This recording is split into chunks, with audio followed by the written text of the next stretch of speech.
some weird reason, it likes to mute. Weather shouldn't be too bad tonight, so I'm gonna put it back at 8,000. It shouldn't lag like usual. Already we're in the red. That's fun. Good. That's not surprising. Why is it whenever it's something planned, it lags every time?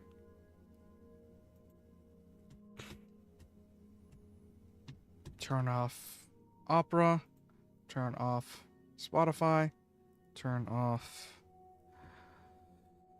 I'm gonna load up the stream on my phone, just to make sure. And this map actually has a decent amount of coal on it, I'm surprised.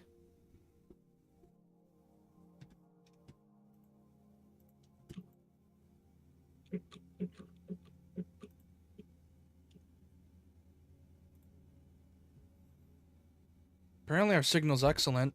Apparently. I refuse to believe it. But, yeah. That's pretty much it. We start the Vergil playthrough, but... Let me just load the game up.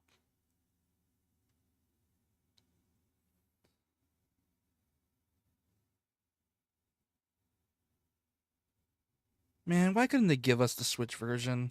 Because Capcom shafted us with the DMC3 for Switch, and it's not fun. I don't like the way they do it. It's annoying.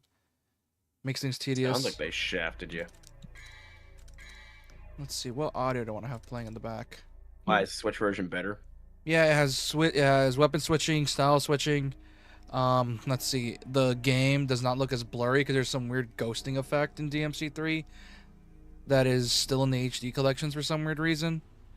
And it looks just way smoother.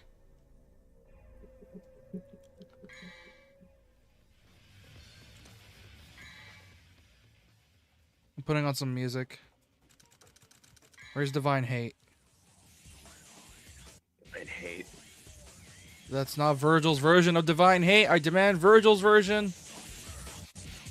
Vergil's version of Divine Hate's better. I demand Vergil's version of Divine Hate. Found it. Nice. Because his version of Divine Hate's better. I just prefer that one because it sounds cooler.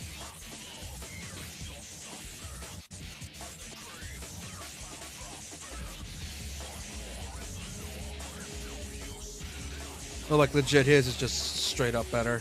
I just like his version of Divine Hate.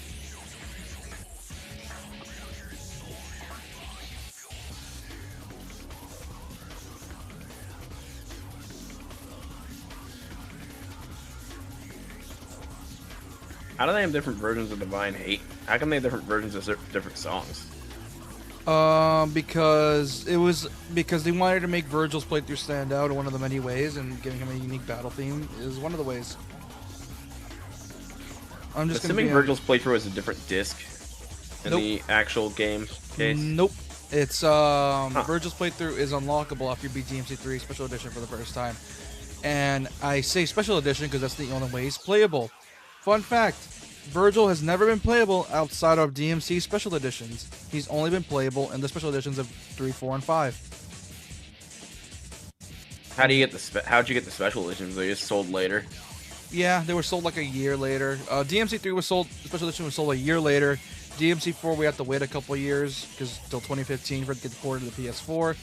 DMC5 is the same thing. We have to wait like a year later for the PS5 version with turbo mode. Because they didn't put turbo mode on the PS4 version, and it pisses me off. For some reason. It's fucking stupid, and I hate it. I don't like the way they did it, but hey, it sold copies.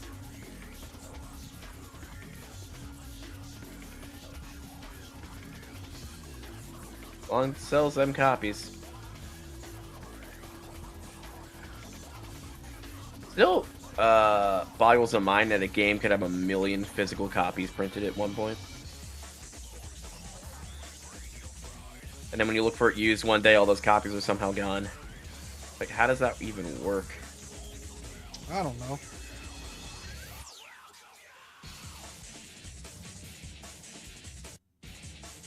Someone's watching, and it's probably me. Yeah, I'm not in chat, so it is probably you. Did you put a thing out? I'm about to.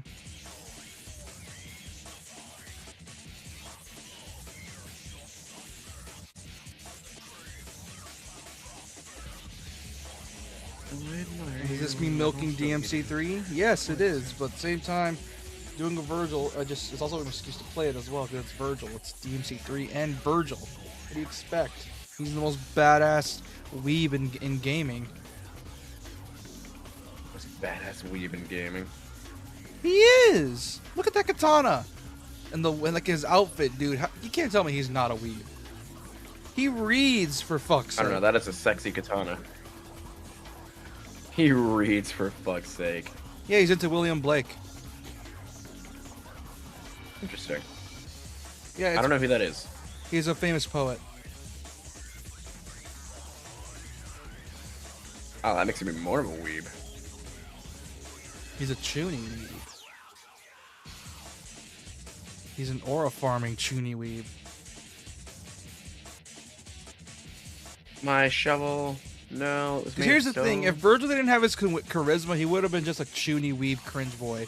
But because of his charisma, he's just so cool.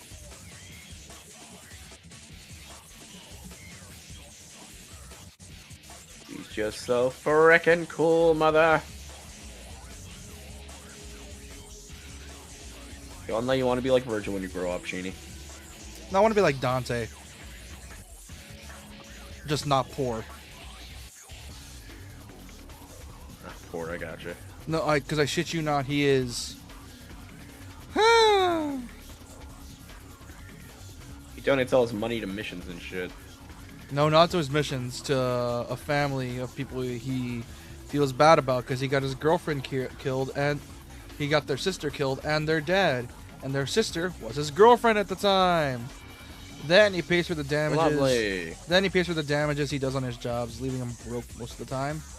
Luckily, he gets paid just enough to pay the bills. That's always a good thing.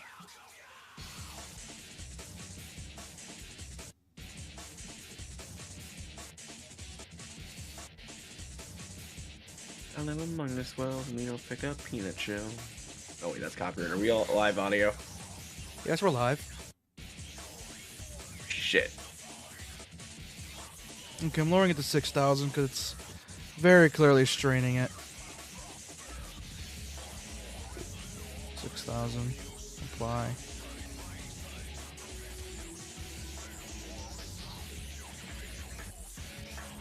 There'd be a lot of mobs out. Jesus.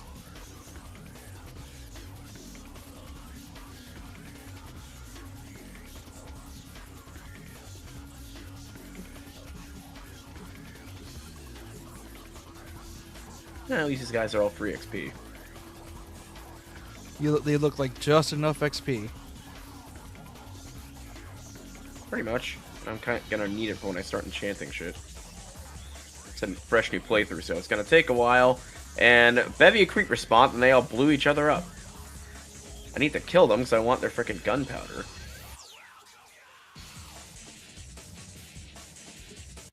It's much easier to blow the shit out of this plateau than mine it. It's been lagging for 8 minutes.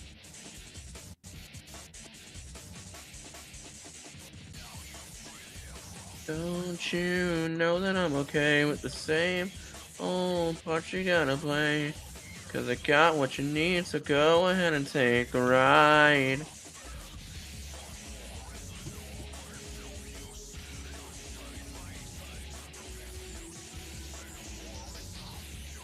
Thanks, Creeper, you just blew him out of my way. The moment I stream it to you, it's gonna lag even more.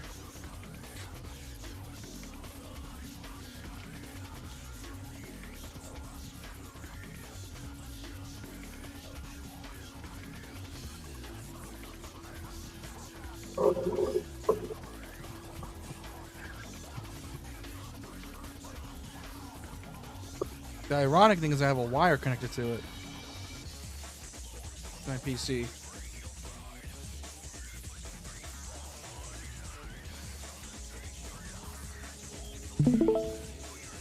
streaming to you.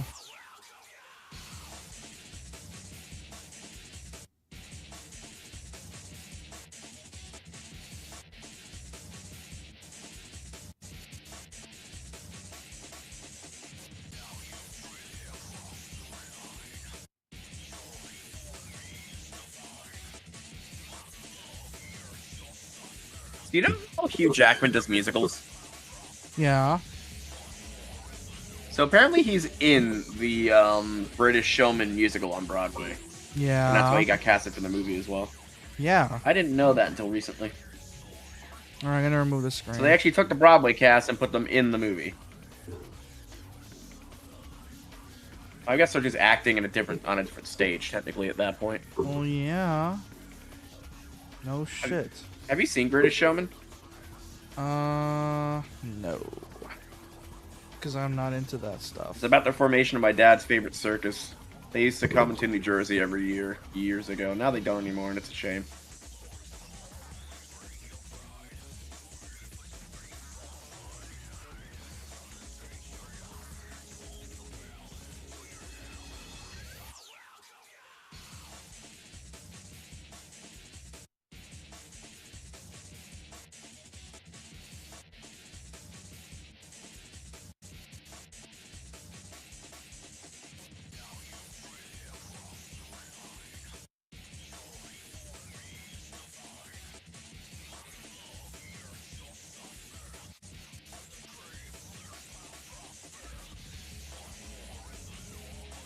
Does the world just not want me to stream DMC Anna, your friend needs a tonight? better mic.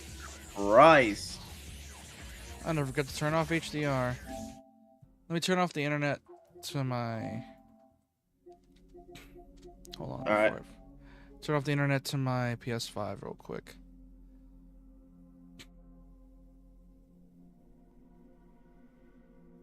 The moment I discovered vertical streaming, for some reason it just starts making everything lag. That is a pain in my ass. What'd you say? The moment I discovered vertical streaming, my Wi-Fi has been a pain in my ass. You know what I would do? I would cut the short stream for tonight and just stream it to the normal YouTube, because that's probably what's causing the lag.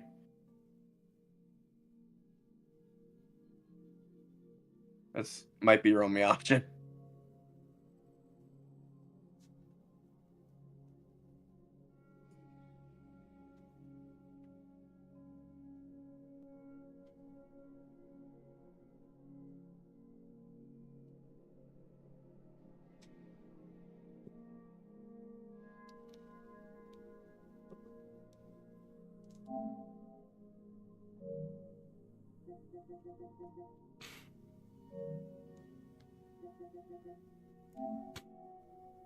Yeah, you're right. Let me just turn off the Wi-Fi. Connect to the internet. Turn that off. There we go. Oh, I think I did it. Is it because my PS5 was using it? Are you shitting me? Oh, it's because your PlayStation was on?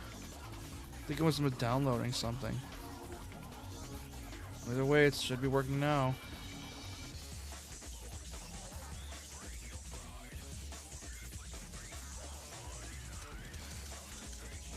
Oh wait, shit, I need to turn off HDR. Hold on. God, Anna Pato has such a good voice. It's a shame her friend's mic isn't great, because it kind of ruins this cover. And that's upsetting. Hey, Doc. How you doing? Okay, here's gonna be some rules, though.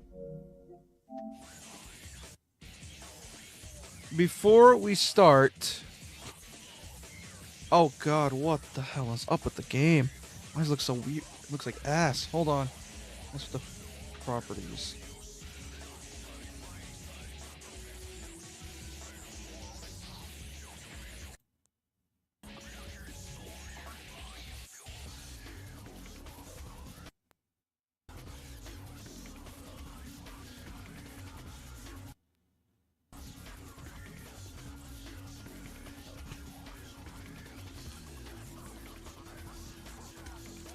Okay, it should look normal now.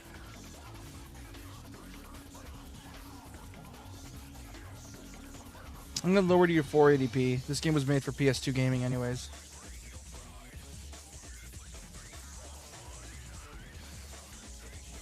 have to lower to 480p, so Damn. be it.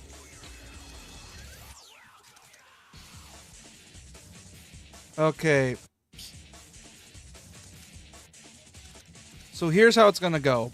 Before we start DMC3, I need to do an apology real quick. If y'all don't know, for those who are new, I was streaming DMC2 a while back, and the last bit of the stream fucking just died. So, what I'm going to need to do is we're going to do the last two missions of Flatline worse than Kanye West's career. Is that we're going to do the last two of DMC2's missions, and then we're going to move on to DMC3 for the Vergil playthrough. So, we're going to start off with the bad, and then we can move on to the good after God knows how long.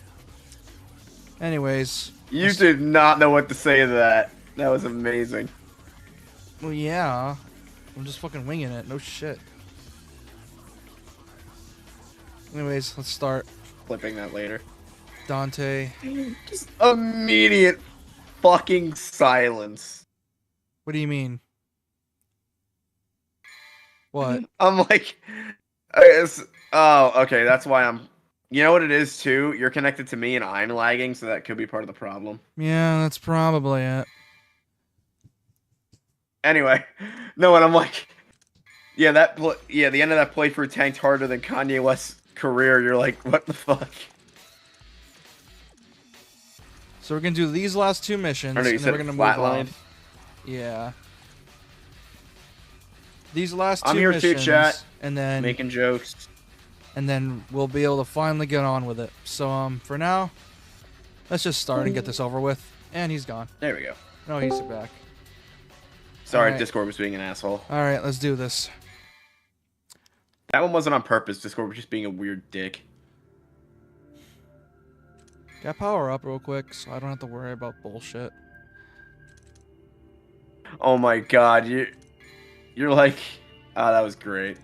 What happened? You're like, it flatlined. I'm like, yeah, flatline worse than Kanye West's career. You just silent. Can get this over with. Amazing. Hey dudes, how's it going? Hey mister. Before we start the Vergil playthrough, we're gonna do the last few missions of DMC2. Why? Because for some weird reason, the stream for DMC2 cut out the last two missions, so my suffering was incomplete. So for now, we're gonna start this real quick, and then we can move on to DMC3. You know, the good one. So, yeah. Anyways, let's start this. And missions start. Oh boy. Oh man, it's lagging really fucking bad. And I started with full devil trigger. Let's go. I don't have to waste my time. Hang on, my brother's calling me. I'll be back. Yeah, continue finishing these missions because I've seen them already. Yeah, sure. I don't want to bore you out anyways. Y'all didn't see this cutscene because I just beat the final boss for mission 16. I'm not going to finish that final boss because fuck that. There's barely any plot for this stupid game.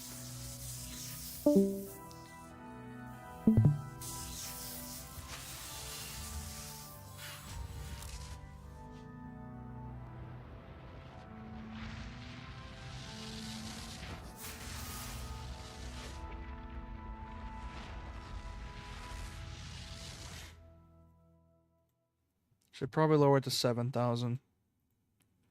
Oh, it's already at 7,000. Now I'll absorb his power. I will become an all-powerful immortal. God. Arias is such a shit villain, dude.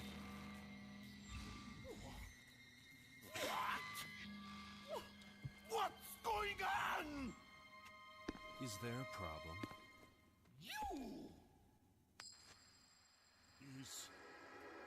Is that the medallia? You switched them? A false coin for a false god. I know, lag. It's amazing.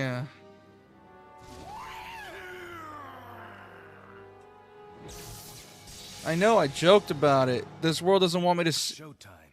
this game to be streamed at all.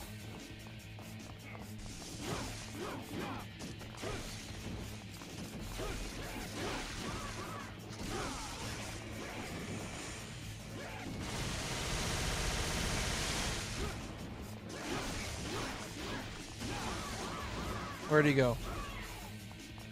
Where'd he go? Oh, there he is.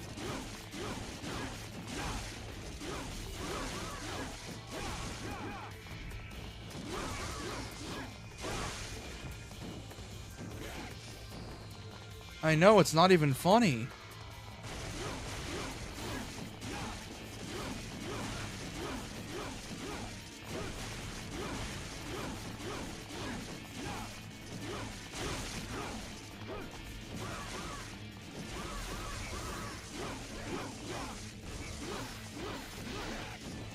Where'd he go? Where'd the bastard go? Curse this camera. It shouldn't take too long for this final boss. My dream, my love. I was going to be the king of this world. King? Yeah. Here's your crown.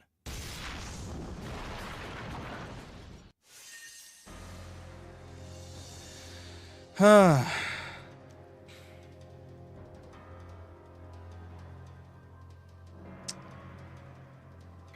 Alright, I should be done with this boss. And then save out of this is more of a out of habit than anything. This game says I took 2.5 hours. That's a fucking lie. This took way longer. Next mission. Mission 18. You defeated Marius. I know, it's a goddamn miracle. There's just one thing left.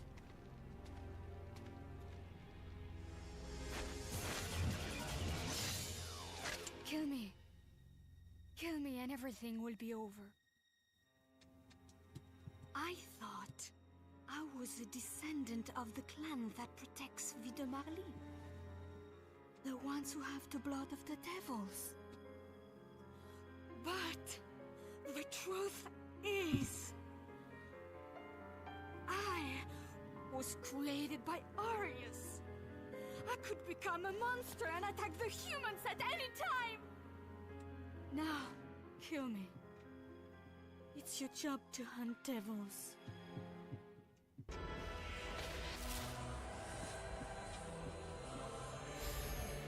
Who gives a shit?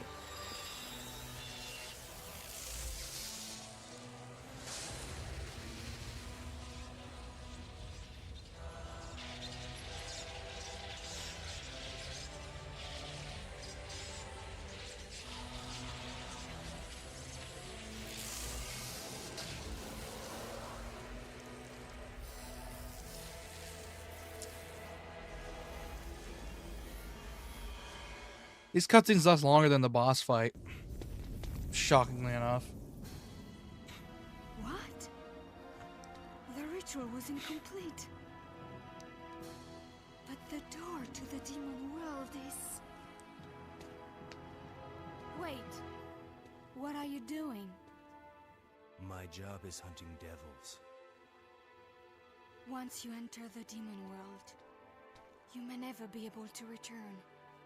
Yeah, sure. Sure, I buddy. go. I'm expendable. You don't need to worry about me. I'm happy if I can die like a human. No. Devils never cry. He said it. Let's leave it to fate. Hey, Heads, Vergil. I go. Tails, you go. Hey, Vergil. I see you in the disc. I see you in the shorts. I see you in the shorts in the. Bleh. I see you in the shorts chat. Sorry about the lag. To hear the story about Sparta, It's been like that for a while, and it's so annoying.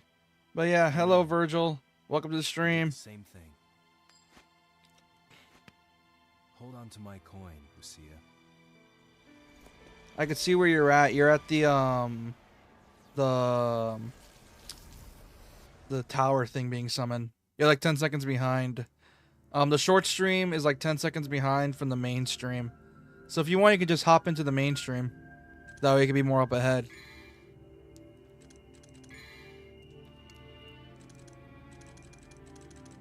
I'm gonna get another double star, so I don't have to worry about the bullshit.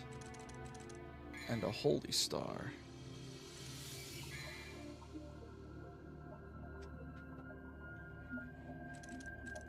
I think the holy star. I forgot what the holy star does. Roll credits. Yeah. Just need this boss fight, and then we can start the Vergil playthrough. Which, well, that'll be fun. Oh, hello, giant monster mishmash of generic action game tropes.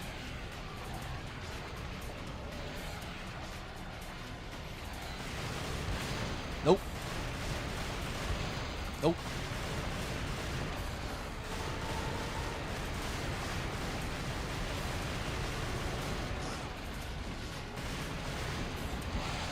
Ow.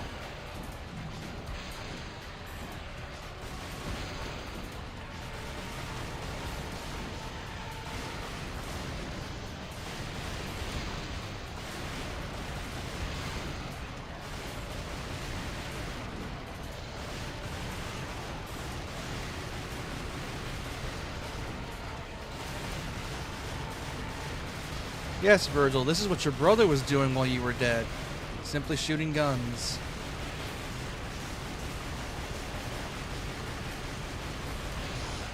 Ow.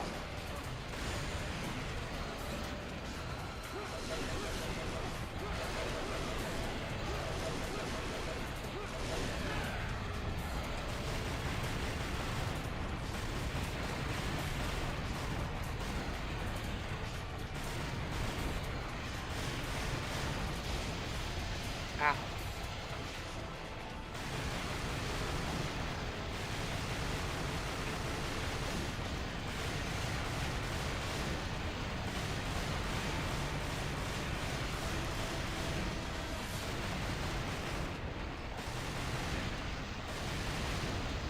Oh, I'm doing fine. I'm just doing this because when I tried streaming DMC2, for some weird reason, it didn't catch the last 2 missions. So I'm redoing those missions so that way y'all can see my suffering in full and not have to worry about me, like, you know, cheesing it.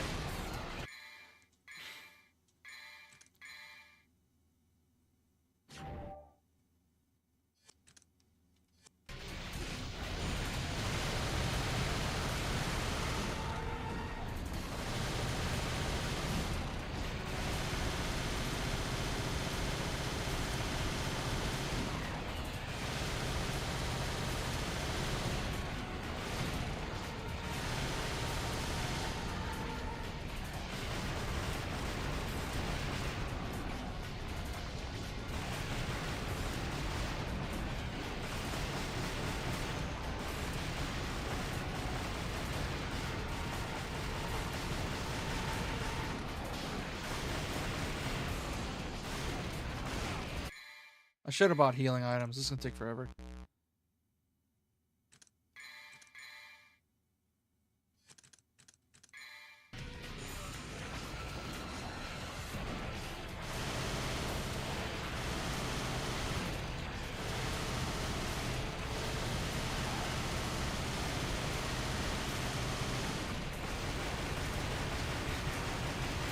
Found the cheese.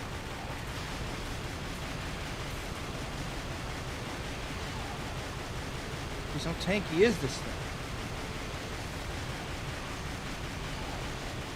thing? Yeah, it's a really shitty greatsword. It has like no range compared to the Rebellion.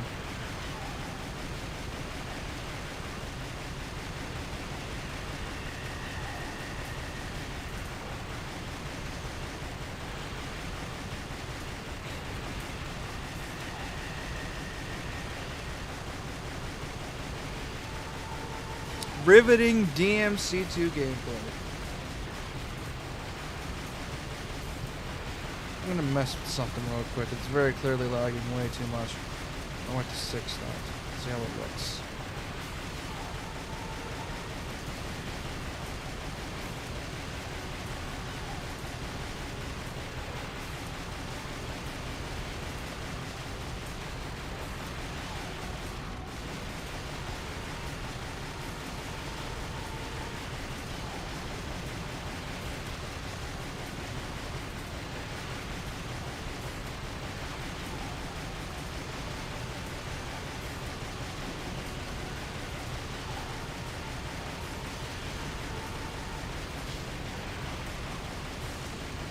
Peak DMC2 gameplay.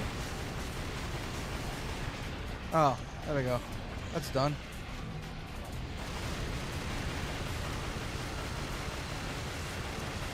This is the supposed peak of this series. Supposedly.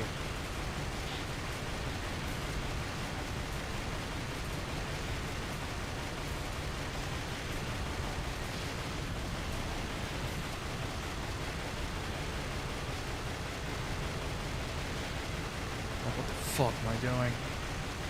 I do this for you to make sure you all have content. So what I'm going to do is that I'm probably going to re-upload the DMC2 stream and then add this bit. Oh, dude, they're way better. Those have demonic energy. This is just a regular bastard sword, doesn't do shit. Ow.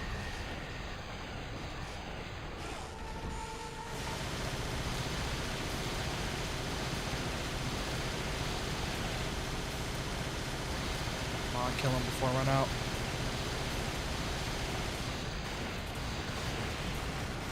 Ah. How many items left? I have no gold orbs too. Which sucks.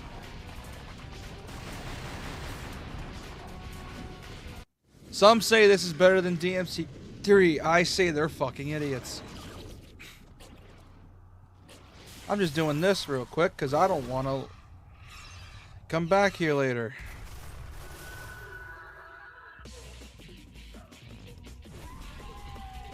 That's a lady, and now it's a man.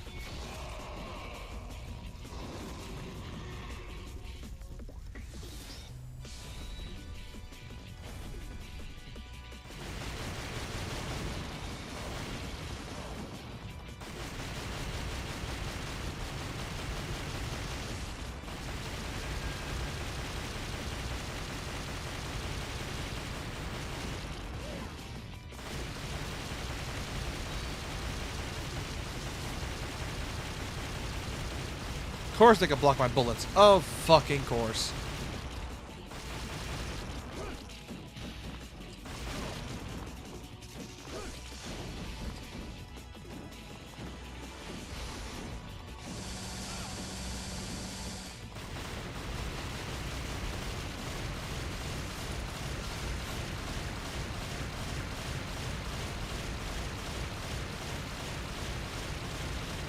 This is fun, apparently. This is supposedly peak Devil May Cry for some people.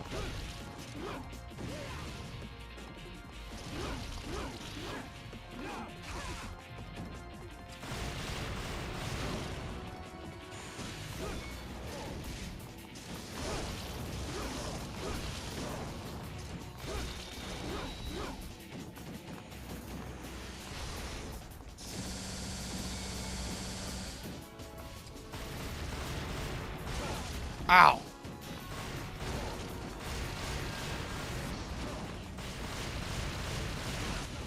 Shit.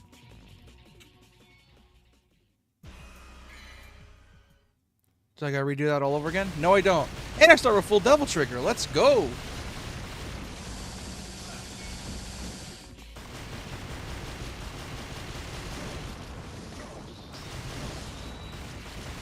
I'm actually using the sword. It's a miracle. Oh my god.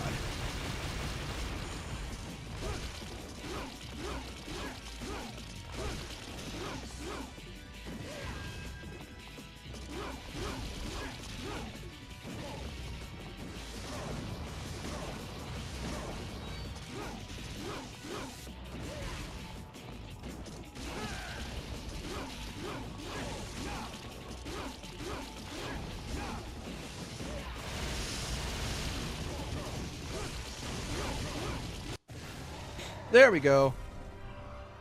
Berserker PS... Play Berserk PS2 is better than this. Berserk PS2 is good. Shut your mouth, Verge. That's a goodie. That is a good Berserk game.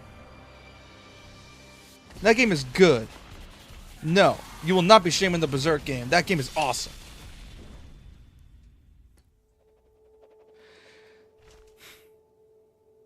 The Berserk game is cool.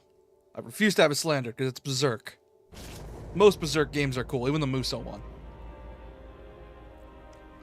But don't worry, once we're done with this, we can finally start with DMC with the Vergil playthrough.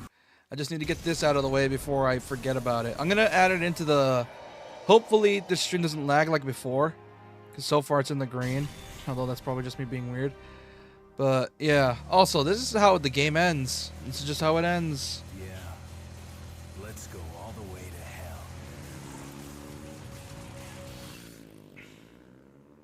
And that's how this game ends. Because it sucks. Like that. That's how this game ends. Not with a bang, but a whimper. Why? Because this game sucks. Anyway. I legit can use that fight to grind red orbs, but I'm not. Why? Because I'm not a masochist. Anyways. Save on resources. I'm going to stop streaming to JP for now because he's not here. So, yeah, that should do it. New challenge unlock Lucia disc. I am not doing the Lucia disc. Fuck off. I am not doing it. Go fuck yourself. Well, oh, that's done. Okay. I got footage now for DMC2. Let's fucking go. It's going to be peak. Anyways.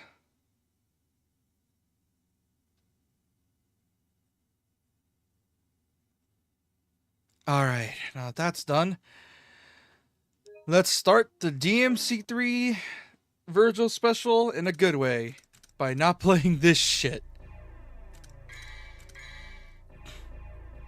And it only took like 10 minutes. That is fucking funny.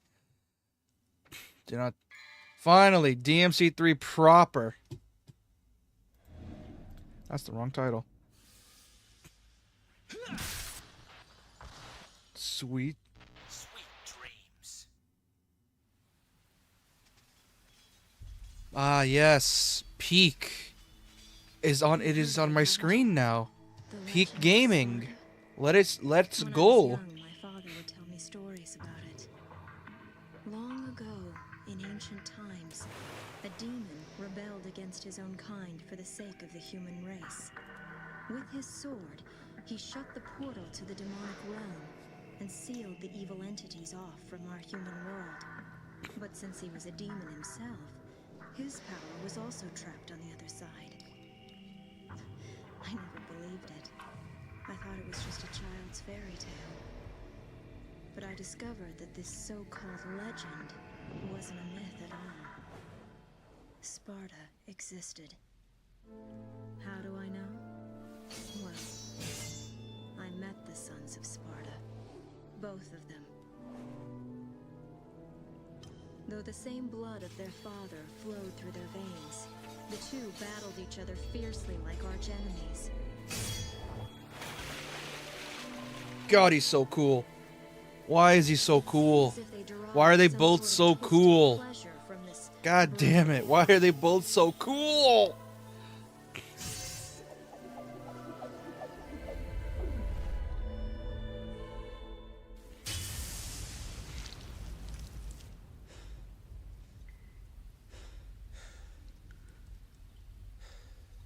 Oh man, why are they so cool?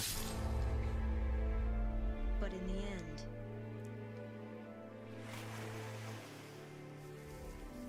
only one was left standing.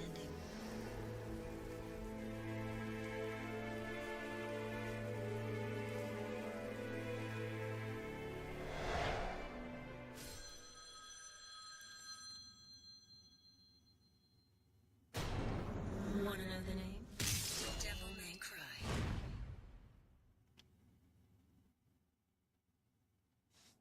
Metal Gear, nice. Anyways. Is it load game? No, it's not load game. I need to load up Vergil. Hold on. New game.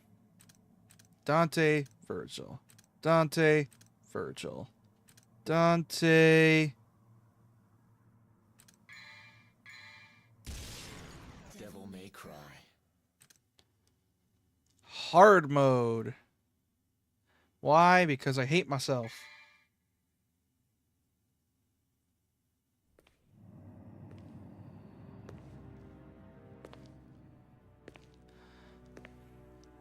peek. You're looking for the book of ancient It's the legends, Chad. The tale of the demon warrior Sparda. It's the Chad. Let's go. That's not what I'm looking for. Leave me. Then what are you looking for? A demon that impregnates a woman who then bears twin sons. That's the story, isn't it? I see Dan has fixed his cold. I won't tell you a third time. I see Dan has gone over his cold for this playthrough, for this version. People inherently fear evil. However, occasionally a person may become seduced by evil.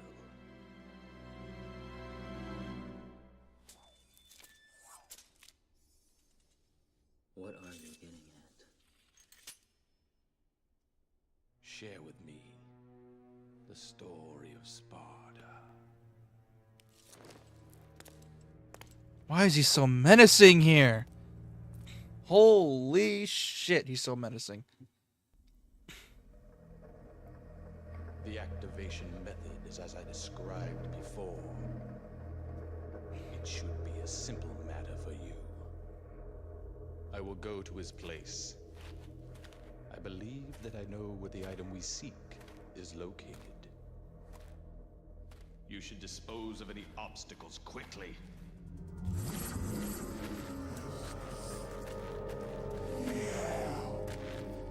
Why is he so cool?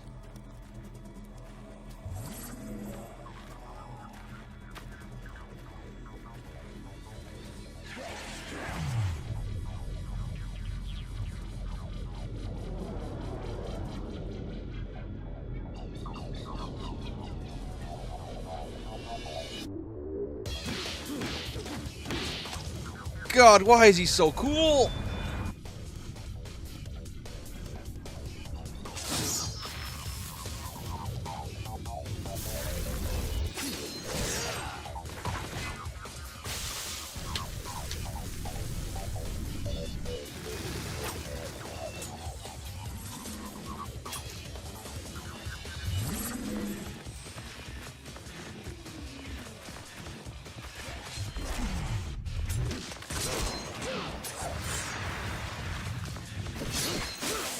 God, he's so cool.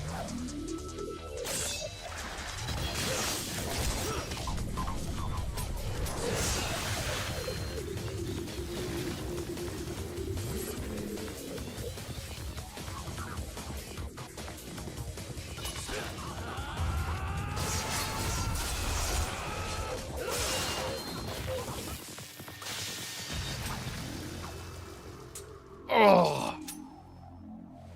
God, what a Chad. Yep, DMC fan girls just... Woo!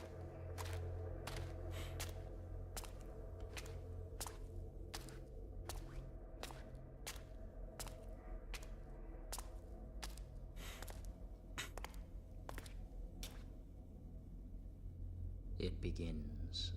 It seems so. Fuck you, alarm. Shut up. Oh, yeah. This is a unique one.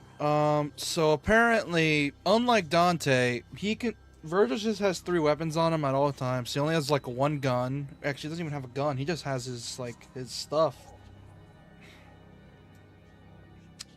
So...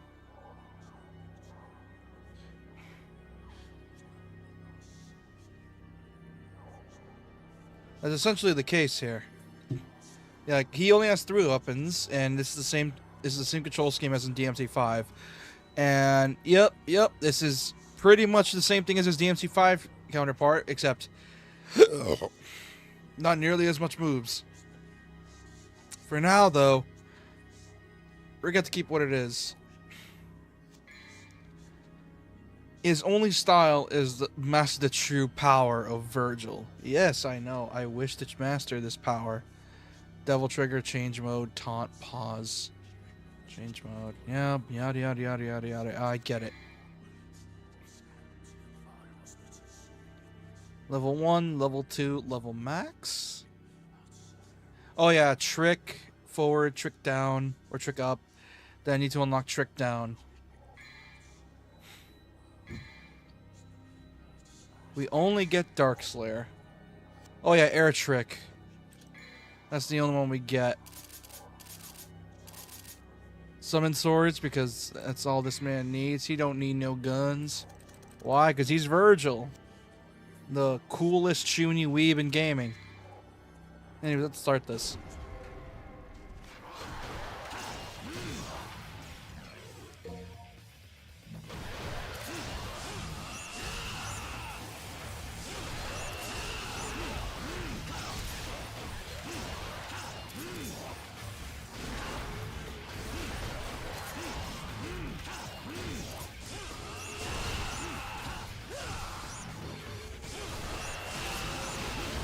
Woo!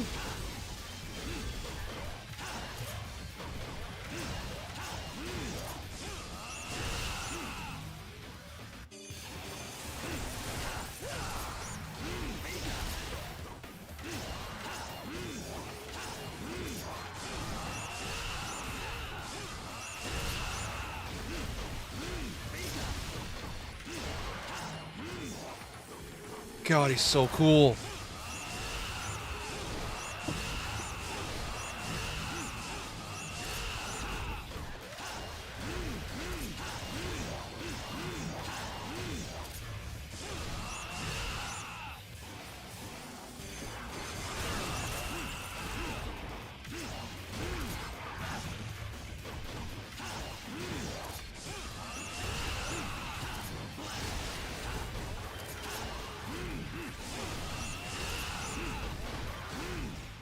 Woo!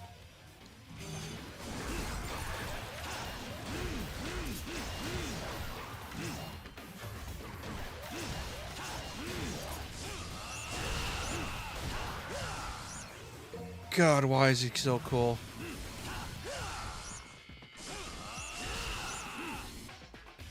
Doesn't even need to charge up his Beowulfs. He's just that cool.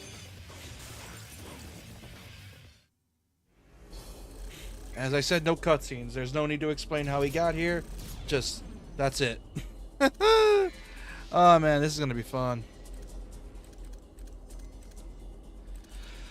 Put that all the way over here so I don't confuse the two. Vergil gold.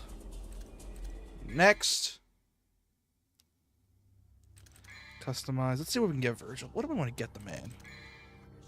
Yamato. Oh, we're gonna need Rapid Slash. We're gonna need Judgment Cut and Rapid Slash. We need those. Oh, and Rising Sun too. Force Edge, Stinger, Round Trip, Helmbreaker.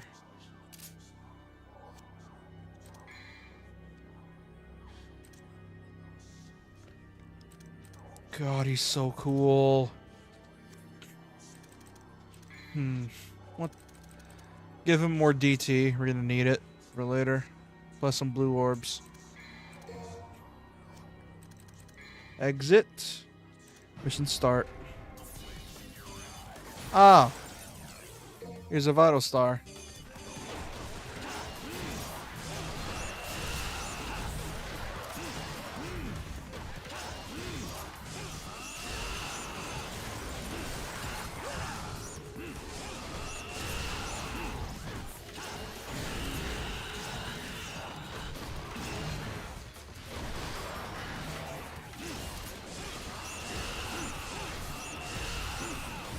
He's not as OP as his DMC5 counterpart, but hey, it's something.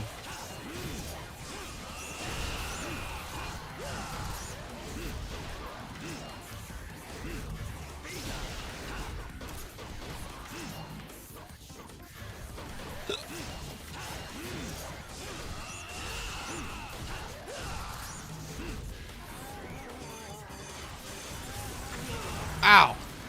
Okay, that was not Vergil of me. allow myself to get hit.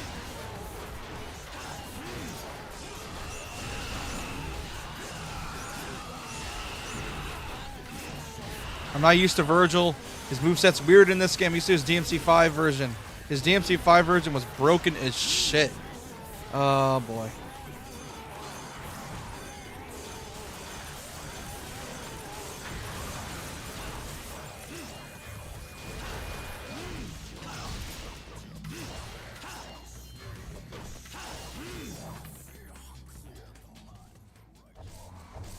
Ah, boss time.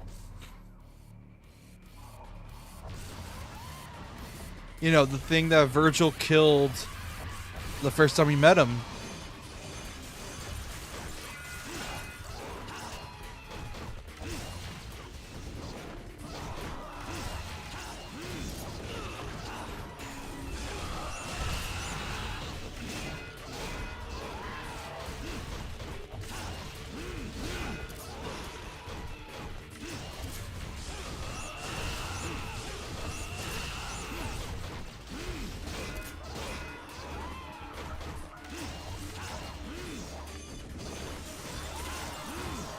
There we go. 2 minutes. Stylish. Let's go!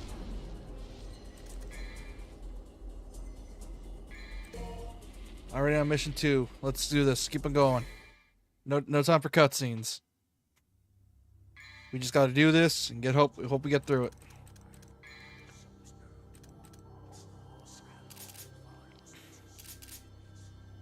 Rapid slash, give me that. Rapid slash 2. Hold on. I need to get judgment cut as well. I'm gonna need that as well. That's gonna be a godsend for later.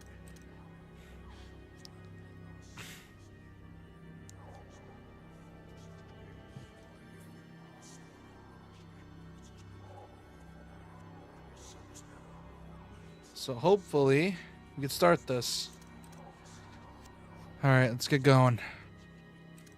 Mission start. There's no need to explain what's happening, just need to kill shit.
God, why is he so cool?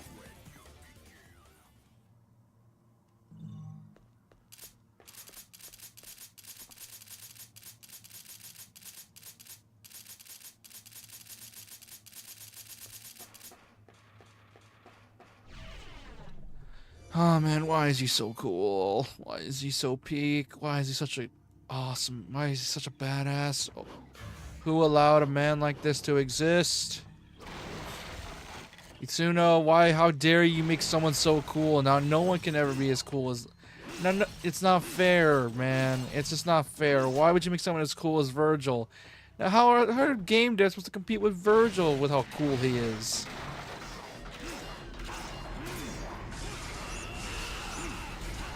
Like, come on. Bro, it's Vergil, man. He's so cool.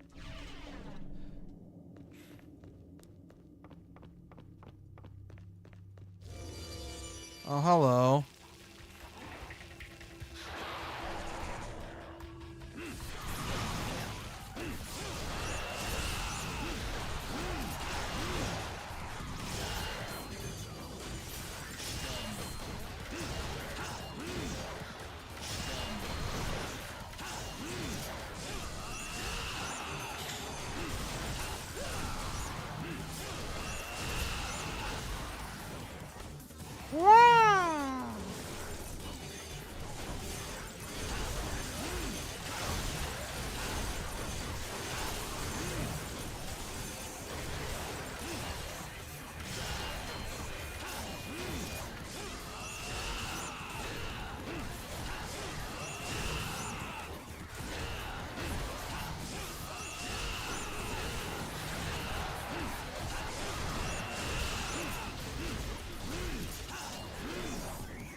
Come on.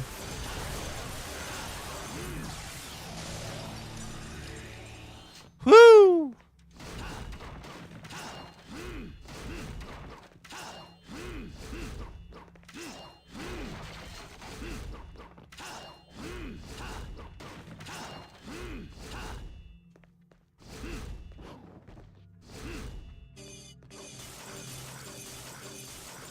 Summon Slores is hella slow, but hey, at least it's something. A Temeniguru, the big ass tower.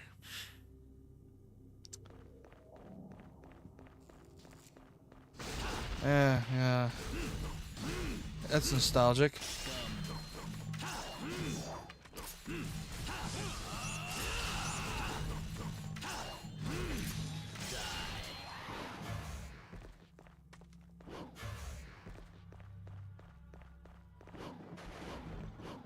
Get this. Gonna need one of these. I know I am. It's gonna be annoying, but hey, what can I do? Such an omniscient god of time and space. By offering a demon blood, one can attain the power of the ancient magic clans. Is that so? I need health for when I'm about to fight. It's gonna be annoying, but hey, what can I do?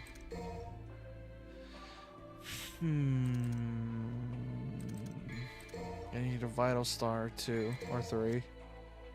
That way I don't gotta worry about shit. Ice Guardian's Chamber. Oh, it's got you.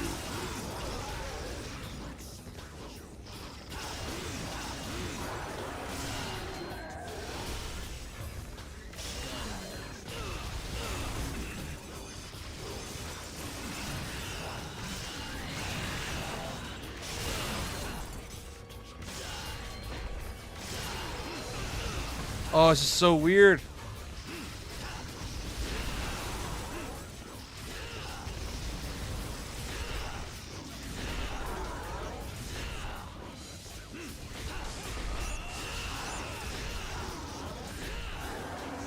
Is it even possible to jump cancel here? Or kick? It feels like I can't jump cancel. It's so weird.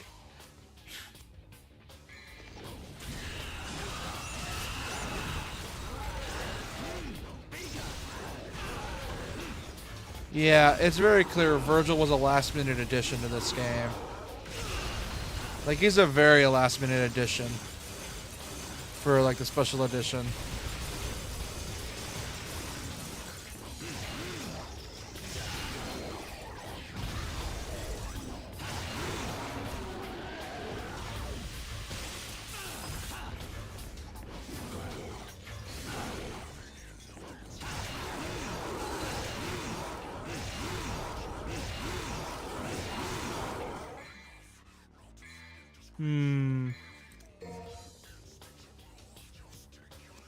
That ain't good.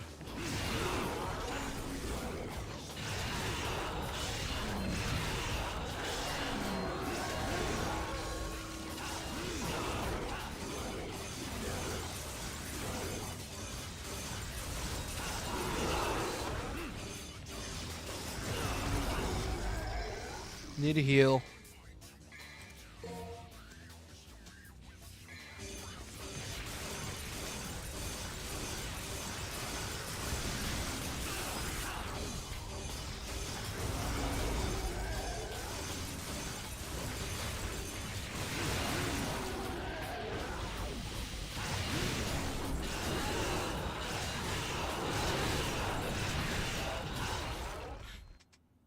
There we go. And that should be it. There we go. It's barely been like an hour. Jesus Christ. Well, this is going to be an easy stream, I guess. What if I could marathon this whole game without the cutscenes?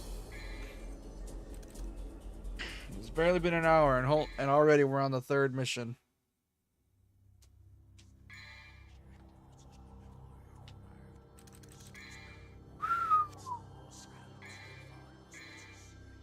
I haven't leveled it up yet, so I need one more. I need to get another thing, which I will not be able to level throughout most of this game. Now let's hope. Summon swords. I need to give him more actions. Beowulf. Force Edge. I need to give this thing Stinger, because I am... Ooh. I need to give this thing a bigger Stinger and give this thing Rising Sun. So that way I could properly shoot shit.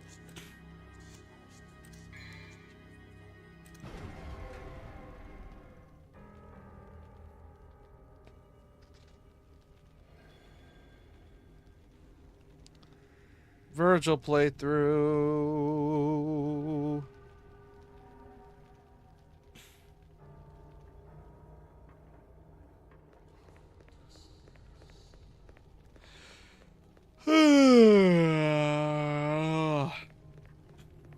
Sorry about that. I'm just a bit tired after today. That, and I had to do a bit of DMC2 earlier to fix a little bit of a stream mistake from last time.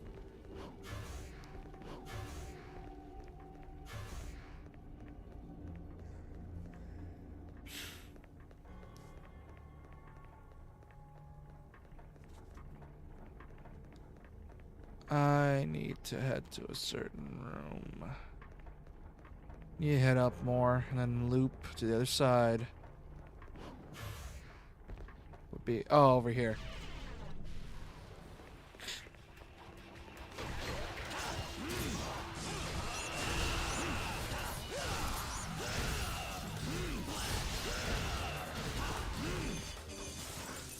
Okay.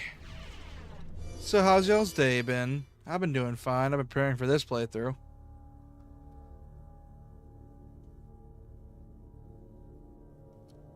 I'm already on mission 3. Why? Because this game's not all that hard. At least so far. Oh, hello, whatever the hell these things are.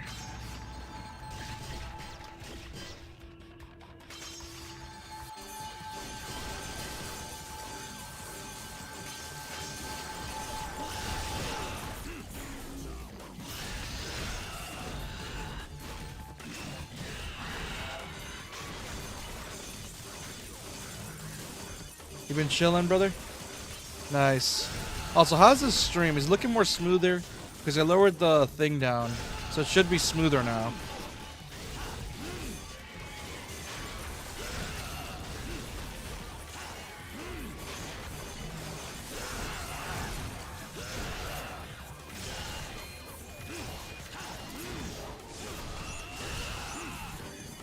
Oh man, I'm not used to playing as Vergil, man. He's so weird.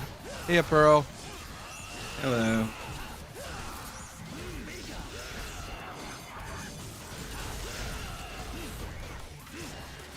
I'm not streaming the game because I don't know if the signal is gonna be bad. But if hold on, let me see if I can try to see if I can stream it to you again. I've got it pulled up on YouTube, both versions. The shorts version's probably lagging like a bitch or like buffering.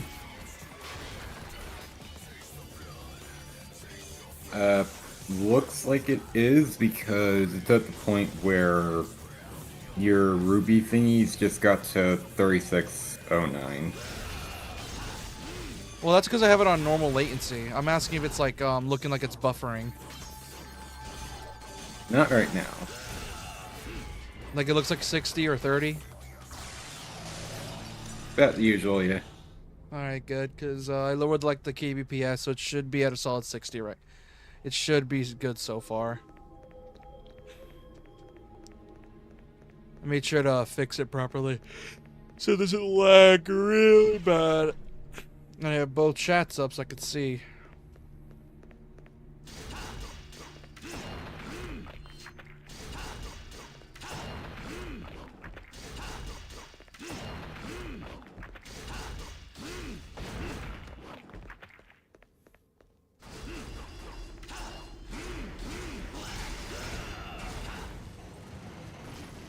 Oh wait, I forgot one thing.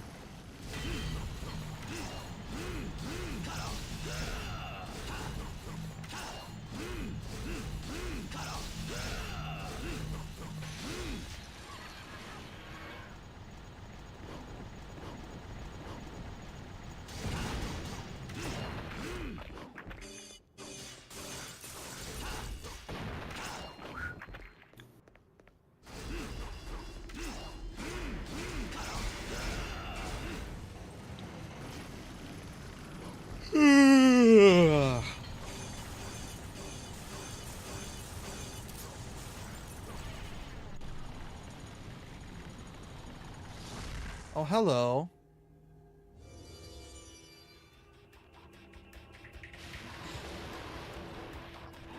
Oh, these Vergil's hands aren't supposed to look like that.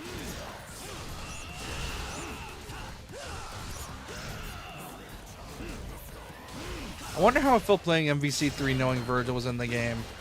Because he's so freaking busted in MVC3. MVC? Marvel vs. Capcom. And if you don't know, essentially Vergil is essentially one of the most broken fighting game characters in that game. So broken, in fact, that it's become a meme, and people call it lore accurate. AKA, he basically one-shots everything because, well, he has a sword that can cut through dimensions. So...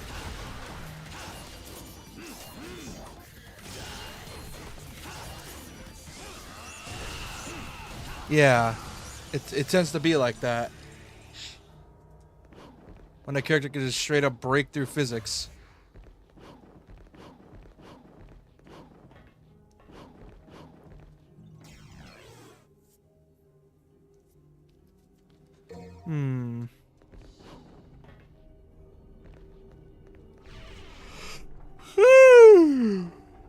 Oh boy. The running gag is that started our...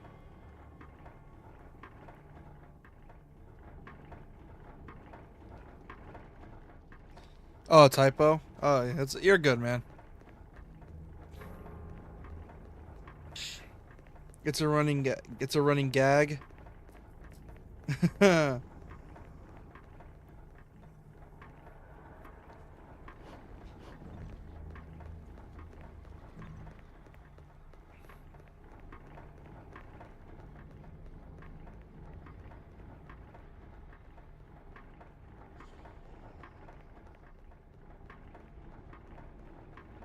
Oh, your phone's busted? I know the feeling, man. You're good.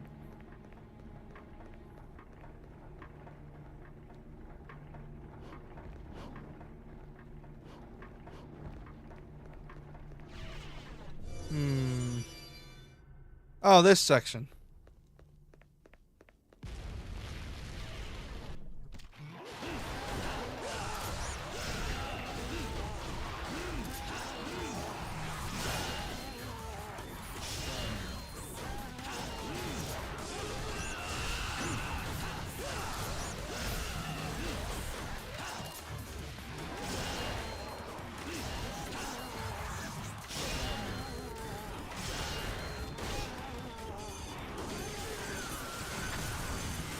Woo!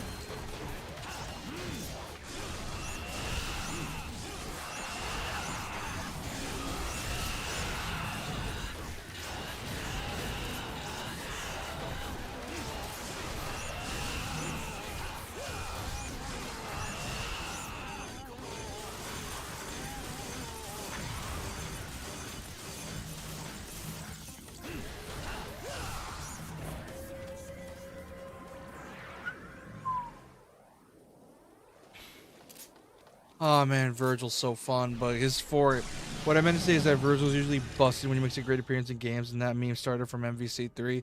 Yeah, it has. And not only that, like, it's just every single game he's in, like, from DMC3 onward, he just gets more and more busted. Like, with each time he's releasing something, he's always OP as shit.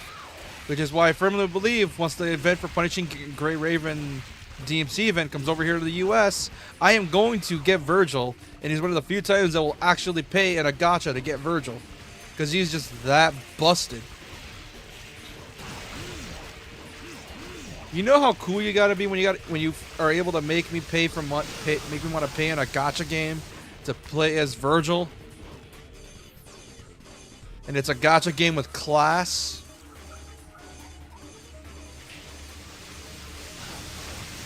Because the devs are also big fans of DMC.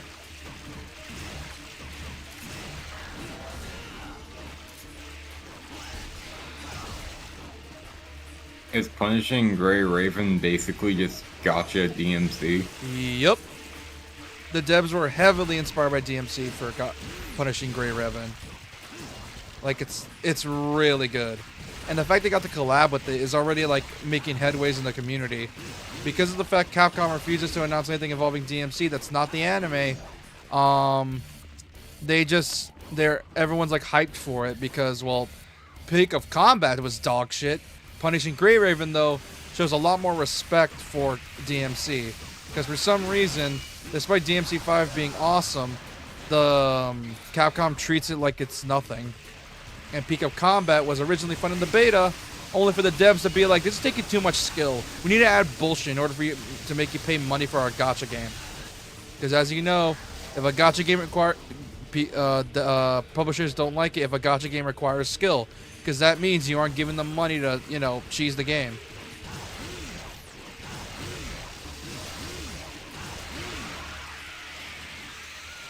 And it's a bit shitty that they did at the Peak of Combat, because the beta was awesome. But then they fucked up for the rest. For the sole fact that they needed to make gacha money. And if it took skill, then you're not going to get that money with a gacha. That's why despite Genshin doing so well being the way it is. Well, Genshin also heavily leans into sex appeal, so... It's Vergil and Dante. What do you mean it's not leaning into sex appeal? Oh, I know, but comparing like one of those two to, say, Mavwika, whose entire outfit is basically just a leather biker outfit with an irreasonable zipper that goes from between her breasts, like up top cleavage, all the way down to below her crotch. Yeah, but here's the thing. Vergil and Dante have the better outfit designs. That I'd gladly go gay for them, so Vergil and Dante are the sex appeal.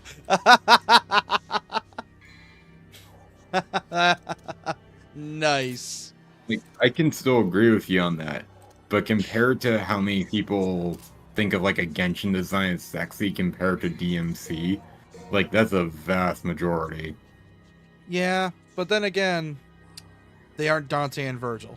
So therefore they immediately lose because they're not Dante and Vergil. Like, I'm gonna. But then again, it also raises the question of how many Genshin players actually have played DMC or gave it the time of day. Well, yeah, most Genshin players only played it because it was Breath of the Wild. Like, no, some came in from the anime angle. No, like back when the game first came out, it even got me because of the Breath of the Wild angle. It was Breath of the Wild with better combat. And there was still some people that came in from the anime side of things because they saw, ooh, anime girl open world? They didn't really think of it as, oh, Breath? Well, I mean, it's a mix of that. I remember, I don't know if I told this story where like some dude destroyed his PS4 because Genshin was going to be on it. I think it was one of the main headlines actually that happened, where some dude legit wrecked their PS4 over it. And I'm like, the fuck you gonna do? It's not Sony's fault, it's MiHoYo's. Blame them, not Sony. Like, what the fuck are they gonna care about? You just destroyed your PS4 for like no reason.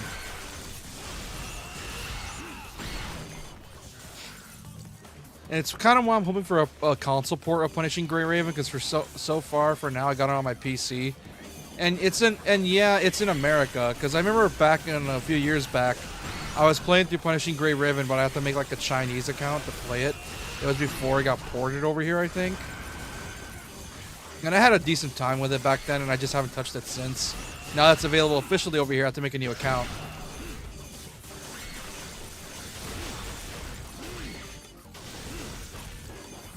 And it also helps with the meme of Vergil can't keep it in his pants. Because for some weird reason, a lot of action games and action gacha games always have a Vergil-like character in the game. And I don't mean like, oh, they're like, oh, maybe a few moves. No, straight up, some of them have Judgment Cut. and the meme started where apparently it not only is it's Vergil and his son Nero and his multiple daughters. And it's funny to me every single time, because every single time a new gacha game comes out and a character can do a Judgment Cut, or is basically a hot lady with a katana can do judgment cut. They are just Vergil's daughters now. And it is funny every single time. Because more and more DMC fans are going to be happening, and I'm really hoping that's the case. I'm hoping the anime causes Capcom to realize, well, actually it is, that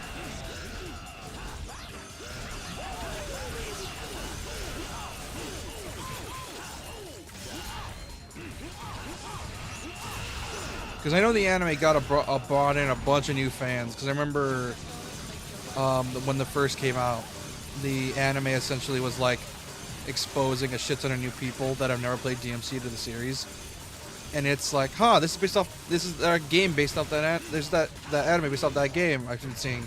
I'll try it out, see if it's actually that good. And because of it, we got an influx of new fans, and I am all happy for it. Okay, just to be clear on something, the judgment cut move is like where it kind of looks like glass is shattered from the screen. Yeah, like essentially, look up the Vergil combo on YouTube, and it'll show like the world is essentially breaking into pieces after like Vergil goes super speed and shatters the world, and it is so cool. Well, I looked up DMC judgment cut, and I actually know a character from Star Rail who does that. Is it a Vergil's son or Vergil's daughter? Which one? Daughter. Yes. Macaron. Yes. They added another to the collection. You can make the case that it's not really that, because it's like a different character from Honkai Impact. Yeah, that's like different dimensional thing. Yeah. It's why I'm not surprised. I mean, come on, man. It's Vergil's judgment cut. It's just straight up judgment cut. Because judgment cut is essentially just him just destroying the world, and it is so funny to me. Because it's just Vergil just being him. And in the new Punishing Gray Raven trailer, it had a character from that game fight Vergil, and I shit you not, Vergil didn't look like he was even trying. He did not look like he was trying at all. She was struggling to try to land a hit on him, and Vergil's like, yes, child. Yes, child. Where's your motivation? You know, the infamous line. And it is awesome. Nero's got competition. He doesn't even want competition. Like, it's Nero we're talking about. The man already has a girlfriend already. He already has more than what Vergil can have. After all, he has a family. He doesn't give a shit about his siblings mostly. Actually, he does.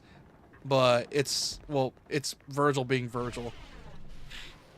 Like, I shit you not, I think when I went on DMC Reddit, I was able to find like a post of like a comic, and it showed Vergil going into New World using the Yamato, because apparently Yamato lets him transport now, and he shows up Punishing Gray Raven, a character from that game is there, and she's like, yes, I have been waiting for you, father, and it just has Dante laughing his ass off as Vergil's like, what? That's why, and essentially, in short, Vergil pulled a good old-fashioned judgment nut and dipped. And it is the funniest thing I've seen in a while in the DMC community. It's still funny to me. Because realistically, Vergil and Dante are broke, but because they got so much charisma, it doesn't matter. Like, realistically, they're not surviving in the world because they're so broke. That and Vergil, like I said, the meme for Vergil is that he never pays his child support, and he never will. It's so funny, though. It's funny that Vergil's the one who has kids. Yeah, surprisingly, surprisingly, it's not Dante. And Dante had a girlfriend first. Dante beat him to the punch for getting a girlfriend. Only thing is that, Dante's girlfriend died, but who cares about that?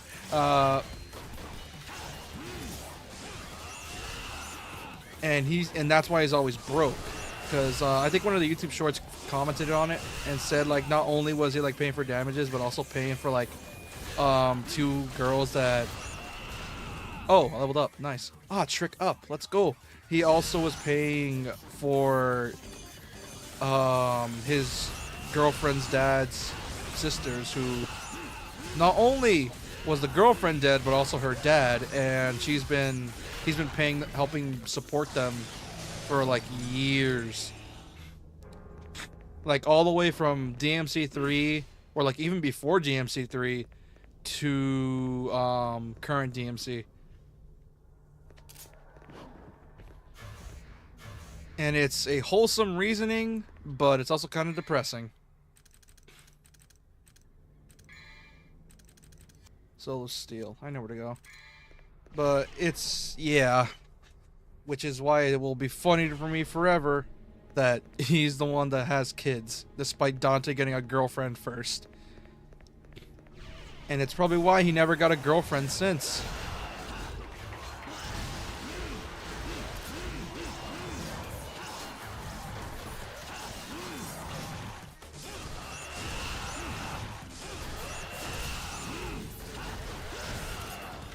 Does he have more moves in this? Let me check.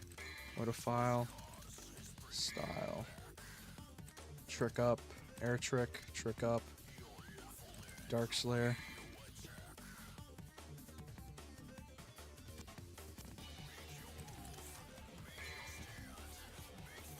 Action. Taunt. Easy automatic. Hey, I'm not doing easy mode. I was on Devil Arms. Yamato. Yamato combo. Regular combo, aerial rave, rapid slash, upper slash. Probably need to unlock more dark style. Judgment cut, which is hella hard to do, because judgment cut, if you want to do up to like 4 times once you max it out, it's a pain in the ass to do because the timing is so strict.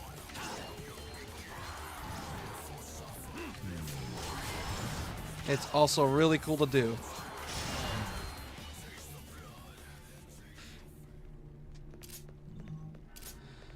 Oh boy. And it still makes me upset we got shafted on the DMC3 port for the Switch, because I would have used the Switch version because it has like better looking everything. Like it removes that weird ghosting effect. It smoothens out the polygons. It makes everything just look crisper. But for some reason, Capcom's like, nah, we're just not going to give you that version. We're going to stick you with, we're not going to update it to include that version with the style switching. Nah, we're just going to keep it like it is for only, and it's only going to be for Switch. Why? Because fuck the other consoles. Like, I'm pretty sure the only way to get style switching is on PC. That if you have the HD collection, and even then,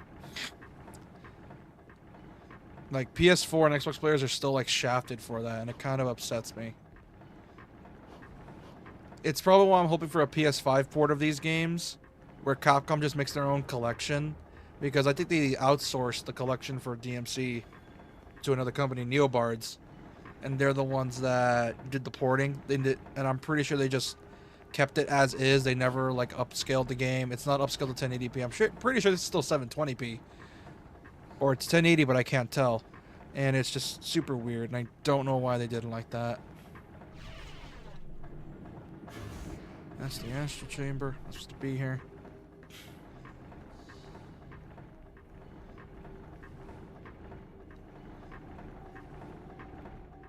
I don't know. It just kind of pisses me off. Because you ever hate it when a company releases an enhanced version of a game and they keep it console exclusive for some reason?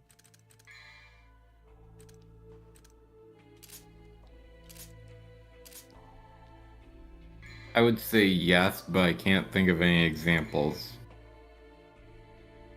Like for example, like let's say let's say a game got ported to the console, but only for that console does have special goodies.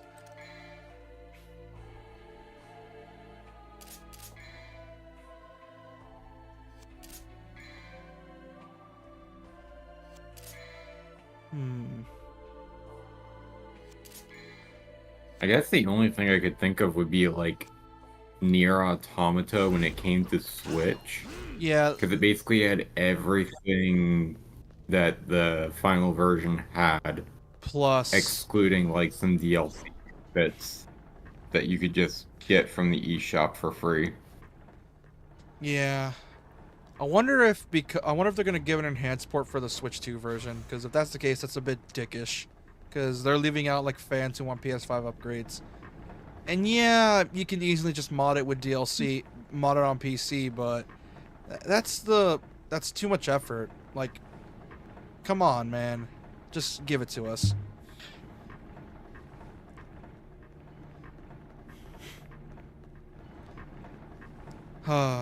Yeah, Batman Arkham for me.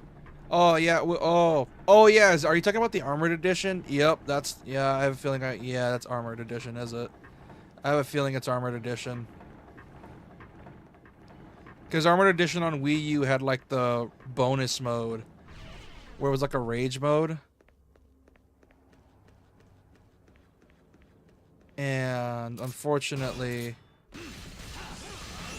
it never added it. It was not in any other versions of the game. You can get the armor in the Return to Arkham versions, but that's pretty much it. It doesn't give you like the bonus like rage thing, and it kind of sucks.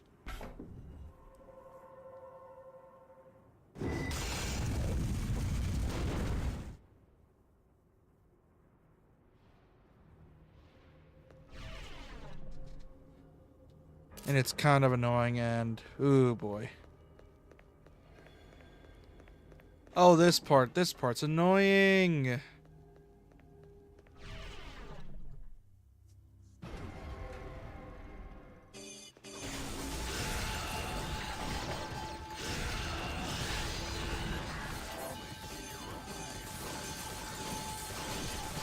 Fuck. I need to do this with no damage. This is going to be difficult because I'm not used to Vergil. I'm so used to Dante. And some of this stuff is locked behind a PS exclusive. Oh yeah, didn't they like offer like a shit ton of things, like Choker for example? Or am I just being an idiot?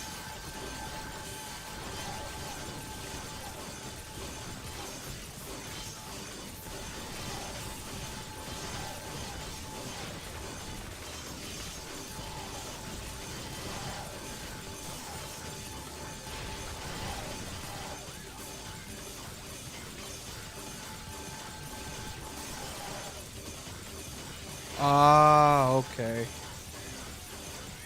Yeah, I can see why that's annoying. But, yeah, they gotta sell those consoles somehow. Is it annoying? Yes, but hey, you gotta do what you gotta do to sell consoles. After all, the Wii U wasn't gonna sell at all. And the Adam West suit. Oh, they added that was the Adam West suits that only? Oh, that sucks. That's annoying. Which, fun fact, Adam West offered to do the Dark Knight Returns Batman. Like, I think he offered it. Like, he said he wanted to do it. But they gave it to the RoboCop instead, which... It's RoboCop. You can't really say no to RoboCop.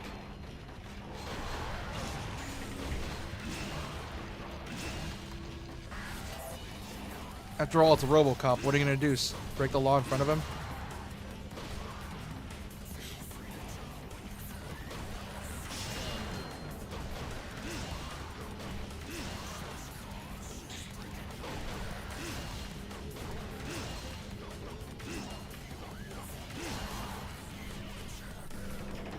Oh, shit. That was close.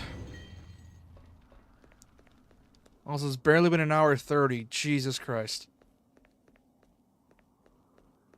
And I'm already on mission 5 or 6. Jesus. Out of 20. So I'm already like, what, 25% through this game? I think I might get to mission 10 by the time I get done with this. About halfway by the time you would call it. Yeah. Luckily, though, once DMC 4 Special Edition hits, they tuned Vergil's kit, and he is way more fun in DMC 4. Like, way, significantly more fun. He's faster. They gave him more shit. They gave him more combos, specifically, along with polishing up what was already there, and essentially just making him better all around, and more OP.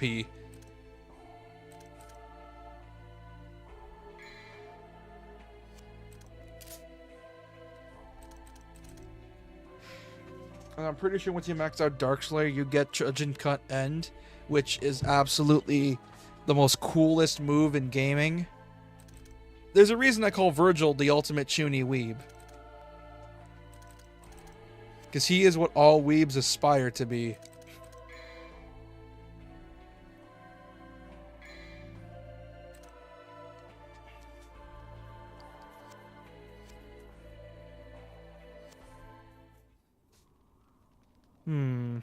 Alright. I think that should be it. I didn't really need to get any upgrades. Agony and Ruja, the bosses that suck that I hate to fight. Because they're annoying to fight. It's 2-on-1.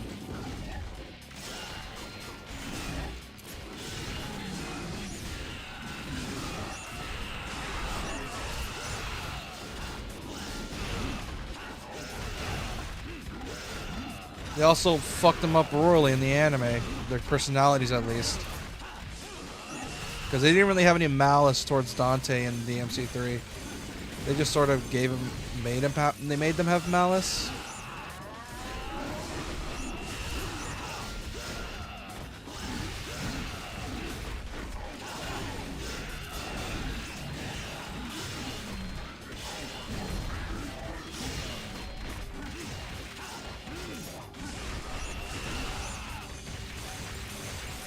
Didn't have the fedora in the reboot.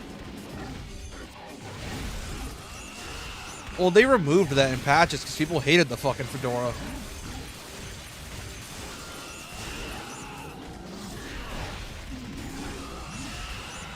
That, he did not look cool at all.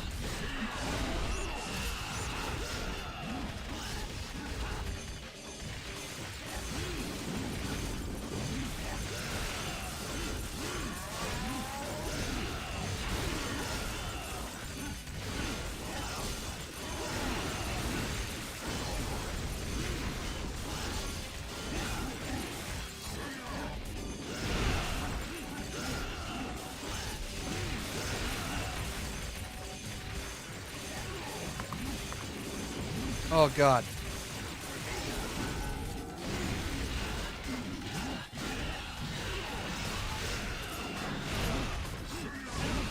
Oh shit. Do I have any heals? Nope, I do not. I used them all up. Fuck.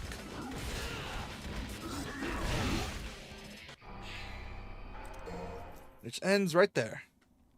Because I died and I need heals. Fuck it. I need more DT as well. Should I get more DT or should I get heals? DT, screw it. I'll get enough when after I kill this boss. Because I'm gonna need enough of it. But yeah, it's super fucking annoying how they do that. And I, like, ugh. Oh, come on, Capcom.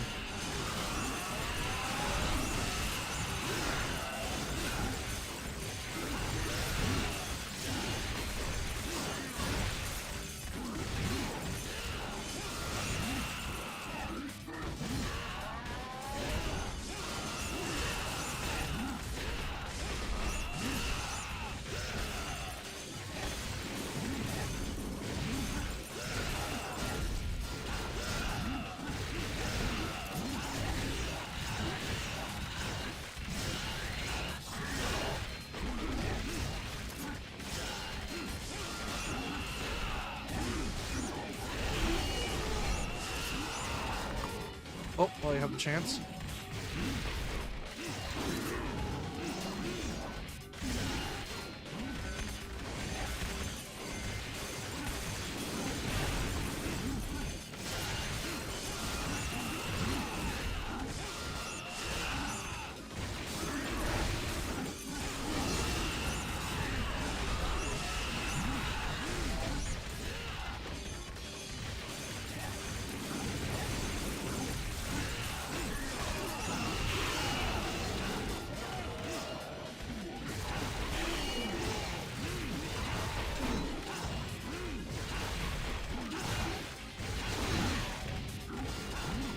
I need to kill them both at the same time or it's going to be a pain in my ass in a bit.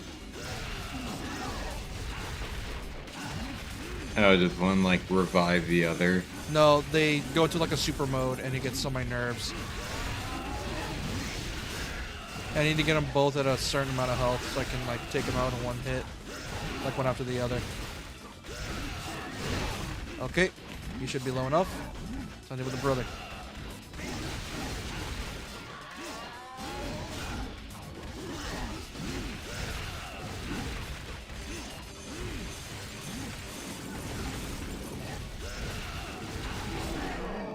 There we go.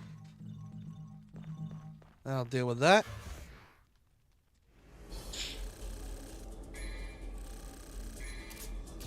Got a B rank. Let's go. Plenty of money. I should be good to go. Yep, on a mission 6 already, and it's only been an hour 30. If I can marathon this, it'll be funny. And fun fact, JP was going to be here earlier, but I'm guessing he got called to some sort of mine. I was gonna ask, like, what happened to him, but I just kept forgetting to. Yeah, I think he got caught in some kind of mine. He's probably his brother. He said his brother called him to the mines. I'm guessing. Discord member list shows him as online, but not playing Minecraft. Yeah, that checks out.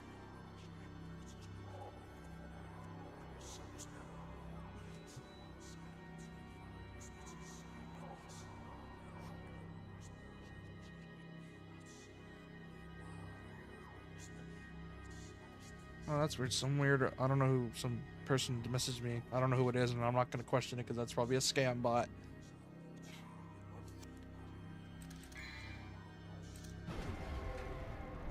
Oh man. Because yeah, like in DMC 4 and 5, Vergil gets so much more to his kit. Like he is busted in 5. He is OP in 4. He's good in 3, but he's like not to his full busted potential yet. But he's going to be OP. And if Punishing Grey Raven is anything to go by, they have his entire kit in there. And I played through a bit of Punishing Grey Raven, and oh my god. It's really fun, but it requires you to earn your shit. You want to do the cool shit? Well, you got to build up to it. Because I think the whole point of Punishing Grey Raven's combat is that you got to build up to attacks. Like, you can't just do it like at a press of a button. You got to, like, do a certain melee combo first, and then you can build up to it. Like, it's super weird. Like, the combat's, like, it's weird, but it's a lot more in-depth than your average gacha hack and slash. Like, it's more than just Genshin and Honkai Impact, which I used to play Honkai Impact, but I just stopped. Mainly because, well, they just stopped caring about Honkai. Like, the Impact 3rd specifically.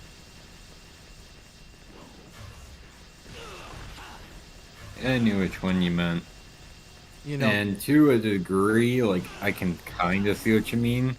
Like, that one just went on so long that whatever marketable value it has is not as much as it could be. Which they could be trying to bring it back because there was a crossover event with that game and Star Rail.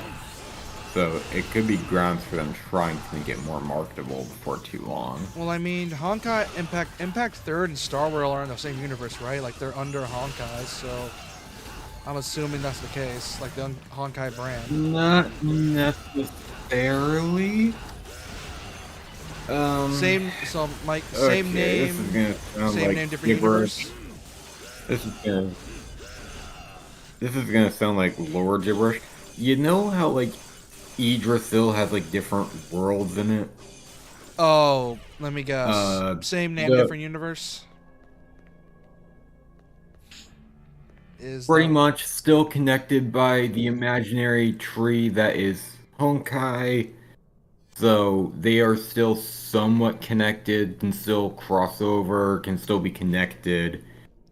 But for all intents and purposes, they are separate entities unless, like, the games are actively trying to call attention to each other. Like, the current story in Star Rail is taking heavy inspiration from Honkai Impact story. Oh. So it's sort of like a soft reboot. The characters, in no. Because both are still ongoing games, they're still ongoing worlds, ongoing stories, and I know a video that I can like show you that will explain it better than this, than how I can, because I get lost in how this works. I have to kind of equate it to Idrisil, but somewhat disconnected. Oh. Because they exist at the same time, but it's like separate dimensional bullshit. Oh, it does that Like, thing. I would have to show you a video. Oh, what mister should you check out? Punishing Grey Raven or Genshin or Honkai Impact 3rd? Because we talked about 2 beat 'em ups. Punishing Grey Raven and Honkai and Impact 3rd. Which one? I would recommend Punishing Grey Raven, just because that's, like, if it's just gotcha DMC, go for it. Genshin, don't bother. Honkai Impact, if you like beat 'em ups, like arcade style beat 'em ups, maybe give Honkai Impact a try. It's not like a beat 'em up, but it has like the same kind of blood It's in it. character action, essentially, which is essentially what games like DMC, Bayonetta, Ninja Gaiden, Metal Gear Rising, those are essentially character action games. That's what the genre is called, at least, or the sub-genre.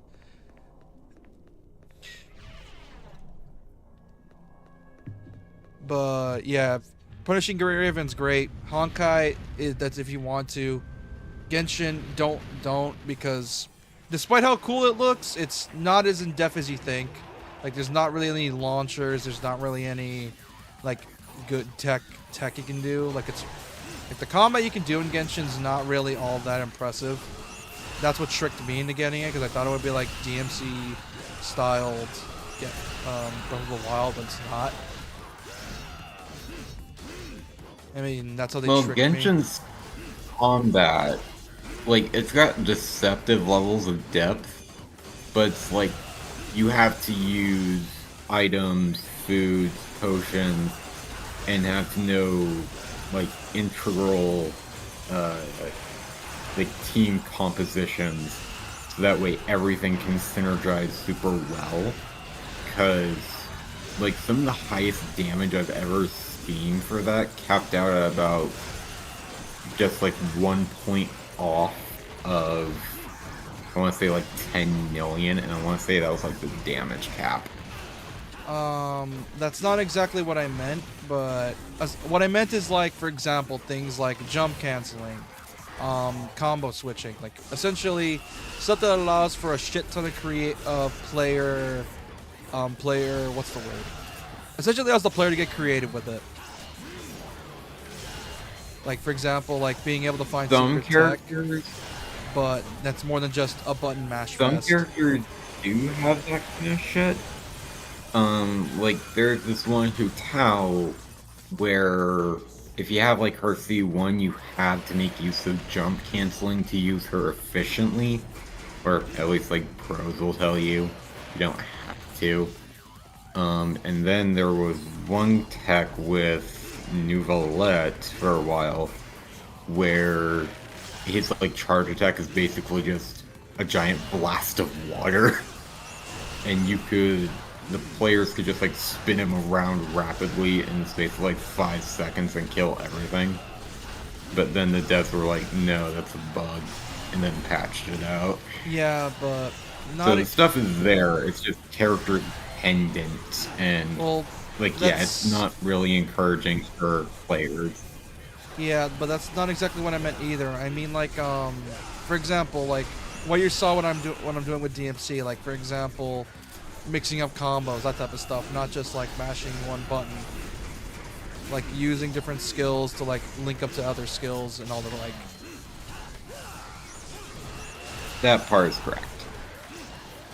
So it doesn't have that, or does it have that? It does not. Like, Genshin, that's the thing with Hoyo games.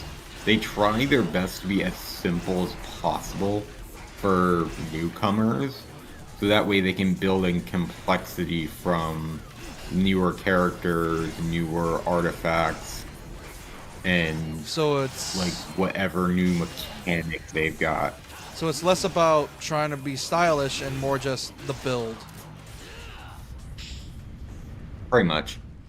Yeah, I figured. Because Punishing Grey Raven, what it does is that the combat seems simple at first, and it kind of is, at least for a gotcha, at least for like the average character action game. Like, it's no DMC, no shit, but there's enough depth in the combat where it's like you can realistically do this if you're good enough. Like, for example, one of the ways the game gets you to get good is that there is a limit to how many times you can dodge a certain amount of times before you got to recharge. And the game encourages you to, like, hey, you want to be able to do, like, perfect dodges? Well, learn to use that perfect dodge and don't abuse it, or else you're going to get punished severely. And when I first started out, because at the time I was playing Bayonetta, it worked against me, because I was so used to dodging so much in Bayonetta that it would have to force you to, like, actually pay attention.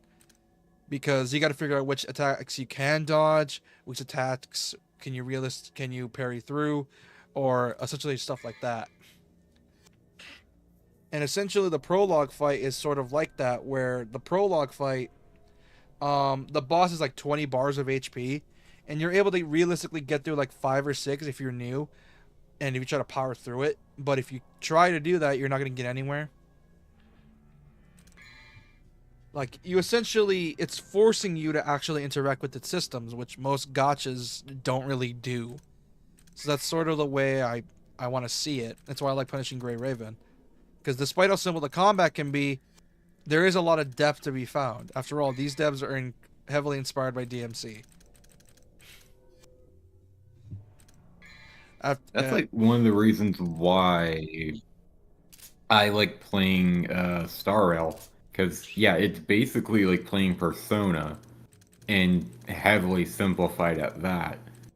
But when you really start to try and figure out ways to get around bosses and some of the more challenging stuff for the time being, like, it can get deceptively deep, kind of interesting and kind of not. Because once you know what to scan for in the text and shit, and know like what team comps to use, yeah, you can kind of simplify it down and just streamline everything. But when you're really trying to get past a boss, it can be more interesting to try and just make whatever teams you need. Yeah, and and the story's really fucked. Well, I mean, it's the Genshin story. Here's the thing: a lot of gotchas have been having some really good, interesting plots. Like Genshin's story, like up until like Sumeru, not all that interesting. Sumeru was better. Fontaine was hella interesting. I'm pretty sure I just said Fontaine for that. Natlan, not as much. And the next area they're promising, Not Cry, is going to try and be like the connective area story-wise for all the loose lore threads. And that is just heavily problematic.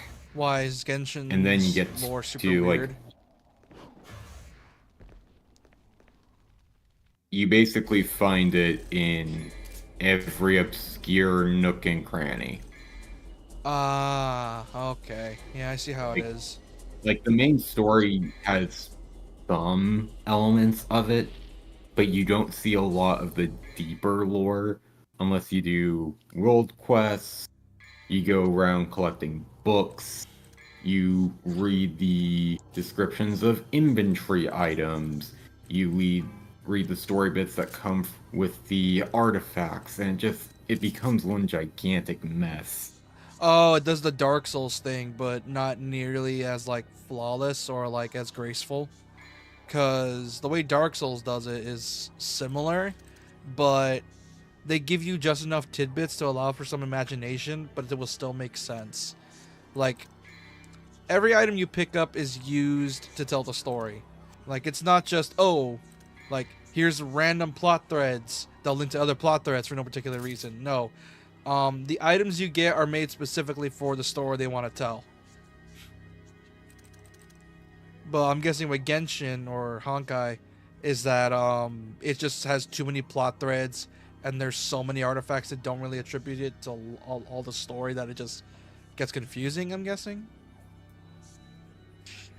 Like, For Genshin specifically, yes.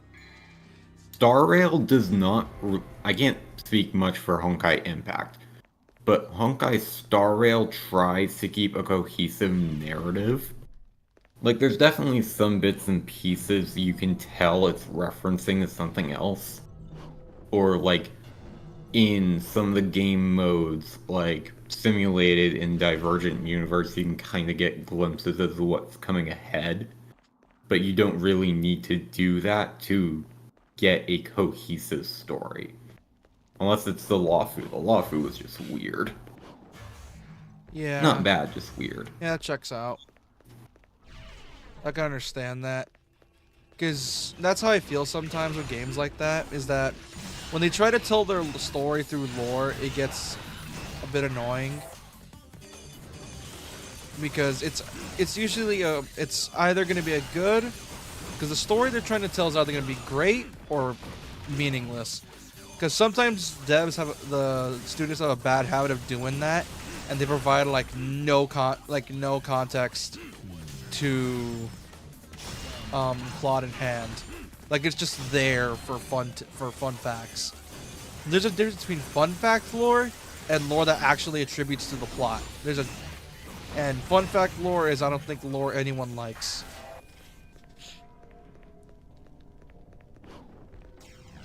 Because it just means... Unless it's something like a Souls game.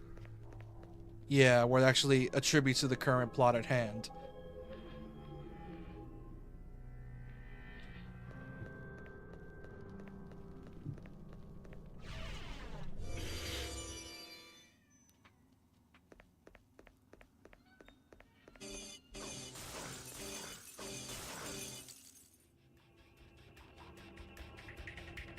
And then there's like certain games where it's just like, yeah, like lore? What lore? We're just gonna tell you fun facts about this world. The main story? Who gives a shit about that? Bayonetta does that really poorly, because it does have tidbits of lore for the plot, for like telling how the world works in that series, and it's a bit annoying because the stories there are good. But because Bayonetta is primarily an action game first and with story second, it's kind of just iffy. Because it's very clear these guys can clearly write an interesting world, but they refuse to show it off. Essentially, it's the opposite of the Dark Souls problem, where it's like the world itself doesn't show itself as interesting enough unless you read the lore. Then that's where all the interest comes from. But unfortunately, they just don't give you the interest to read the lore, unless you want to. And it's just, I don't like it when games do that. The Alan Wake games does that as well. Well, here's the thing. That attributes to actual plot, though. That's the thing. Like, it gives you what's going on in Alan's head during the whole time.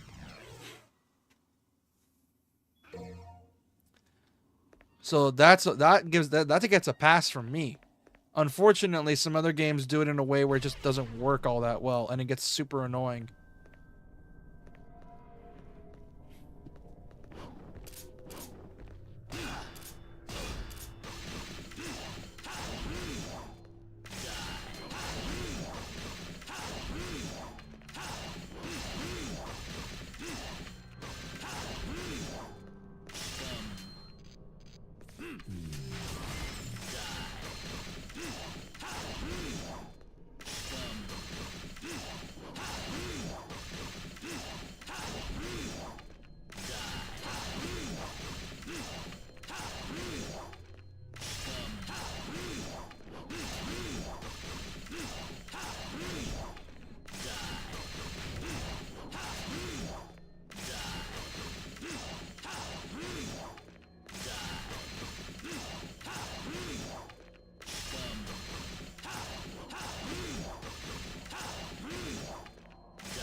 And I think the worst like criminal to that, or like I think the worst case scenario for when a game with lore like this is when there isn't lore and they do provide it, but it's like in another material. Like, for example, DMC does it in a way I hate, where if you want characters' backstory or like the way they're learned, it's like, oh, you want to learn about why this character is so broke? Read this novel and you'll understand why. And I'm like, so you couldn't have done that in any other way that doesn't require me to do homework? Yeah. It's That's the one thing with, like the Mega Man Zero series, and even some of the X series, where a good amount of the lore that can be learned is just in audio tracks, like drama tracks. And if you didn't know they existed, you would not have a clue towards this stuff outside of the games. Yeah, yeah, that sounds annoying. I know Mega Man's also a really big victim of that, where if you want to know this game's plot or the game's plots, you have to essentially do homework for it. And I don't like that. It's not fun.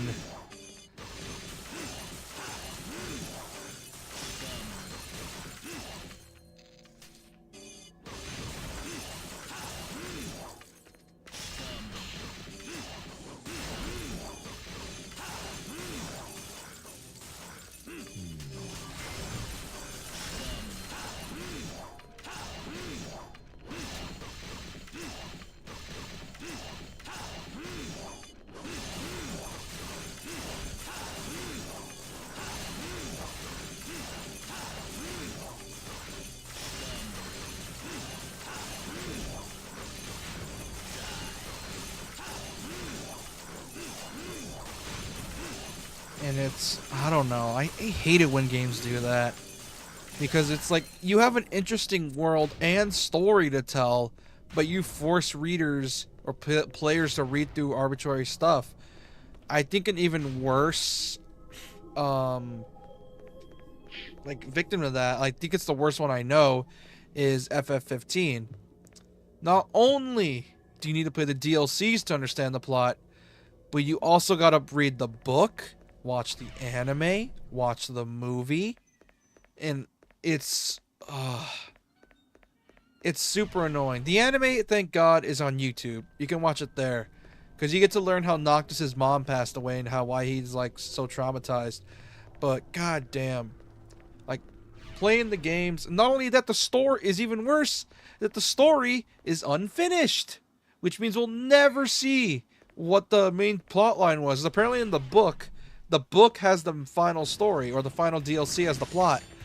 And it's like a whole thing where Bahamut's like, oh, I'm the real villain after all. I manipulated fate to have you die so I can kill Arden and take over the world. And it's, ooh, I hate it when they do that. It's so frustrating and annoying.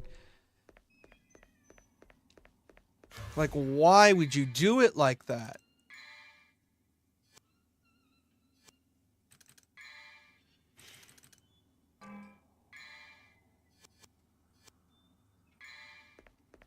Ugh, like, I hate that.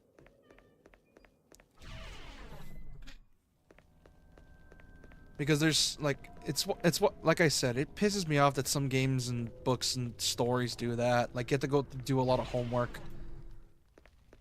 Injustice is bad as well. Oh, dude, Injustice is even worse. Because not only is there the comics you need to read years 1 through 5. Then you gotta play the games, which both games' plots are weird. And it's so... ugh. Doesn't help that they like to reuse lines from the comic as well.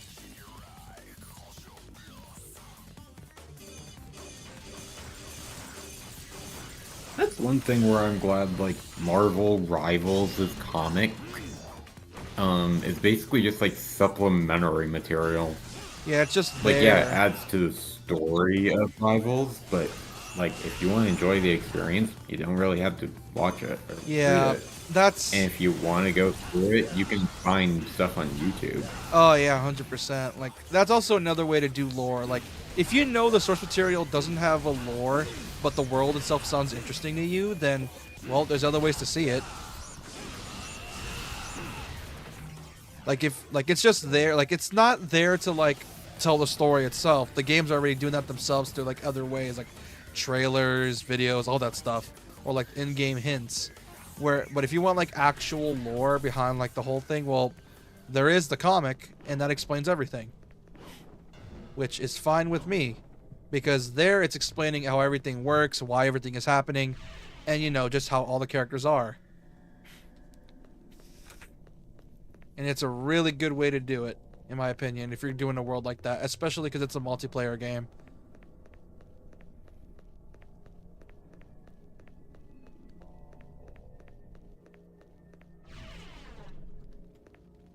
What the? Am I lost?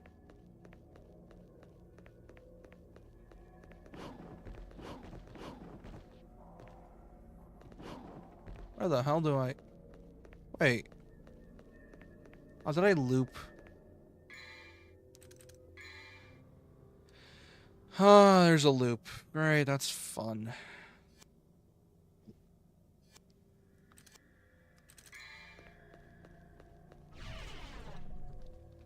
Hmm...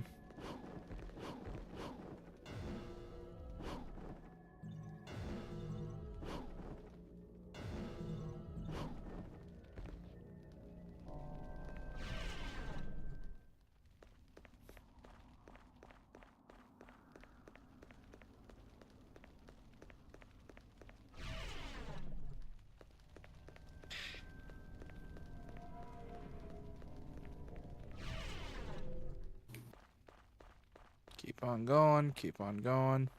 Because I know where to go. I know where it wants me to go, and it's going to take a while to get down there. Because I don't remember how to get down there. Oh, wait, shit, this is not it. Well, god damn it. This is getting on my nerves. Curse you, RE-style level design. With your looping corridors and hallways.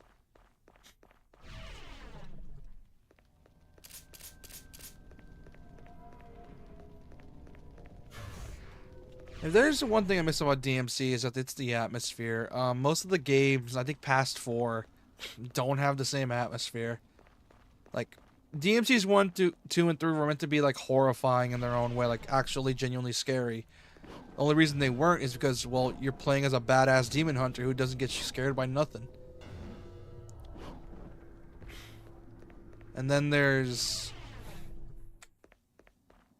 like DMC 4 and 5, which does still have a gothic art style, but it loses that atmosphere. Like especially 5, where 5 just straight up removes the gothic aspects and leans more towards punk. And I like punk, but yeah, it's not my cup of tea.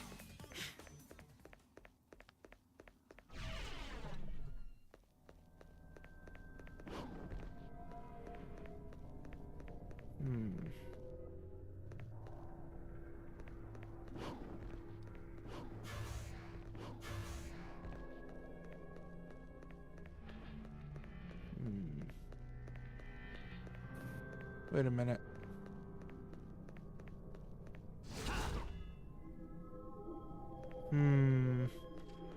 Oh, I forgot where to go.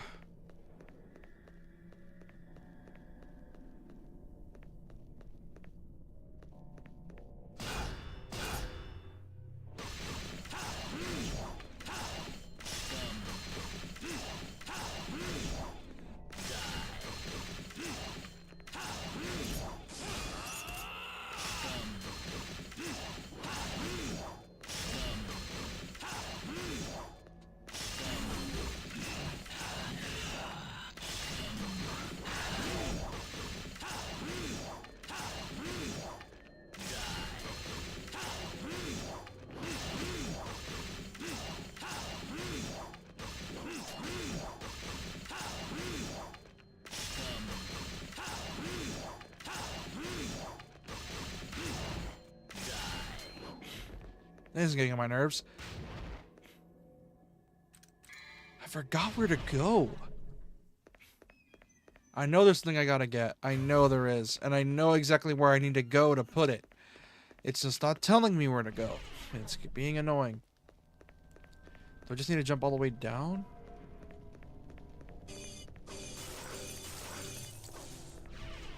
Like, Jesus Christ.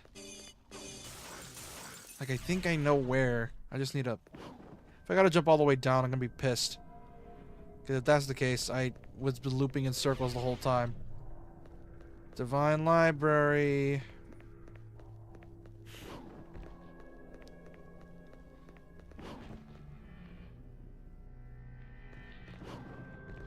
I don't think I'm supposed to be here. Am I not? If I'm not, then... They must have, like...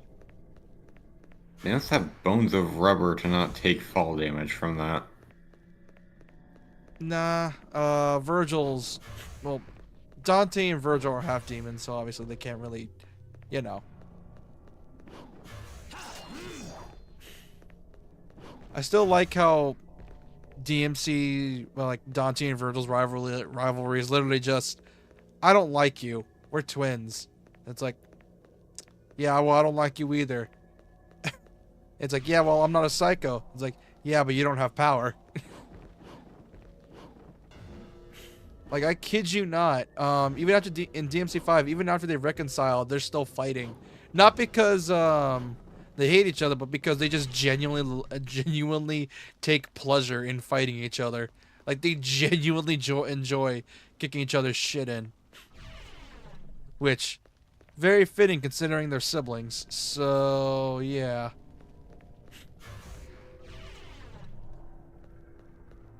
Like, very fitting. Like, that's sort of their whole relationship, really. Not only that, Dante does care about Vergil. It's just that Vergil's Vergil, essentially. Like, he's a bit too brooding. He's always been brooding. He's always let trauma blinded him. And essentially it got so bad where he's just like... How do I say this? Essentially, well, he did all this. It's an eternal battle of red versus blue. Oh, pretty much. It's always been like that. Like, Dante and Vergil, they're going to keep fighting for the rest of their lives. Even all the way to their 50s, to their 60s, to their 70s, and so on and so forth. And if they want to keep fighting, they'll turn Devil Trigger and never age to keep on fighting. That's just the way they are. They love to fight against each other. They're the only ones that can match each other anyway. Because the few people that could match him, they've gotten stronger and killed them. Like, for example, Mundus. Dante surpassed Mundus, and because of DMC5, so has Vergil. Essentially, there's no one else that can match them unless they're just that strong. And even then, it's a struggle to reach that strength. Because they're just so built different that they can't really do much about it. It's why they get bored so easily. Like, literally, there is no other character that can match them. And that's what makes them so cool. Literally, that's the only people that can beat them is each other. And that's it. And the only time Nero won that is simply because of the fact that, well, you know, those two, Dante and Vergil, were fighting, and, you know, Vergil just barely finished his fight with Dante. And Dante was also exhausted, and that's why Vergil was able to bitch slap him across the room. Not only that, Nero just barely unlocked his Devil Trigger, so he barely had control over it. Compared to Vergil and Dante.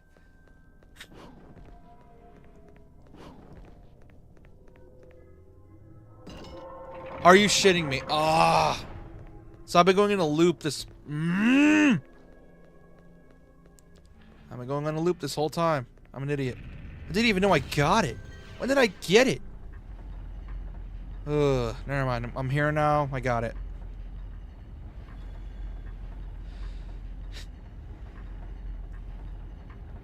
And, oh my god, are those guys, like...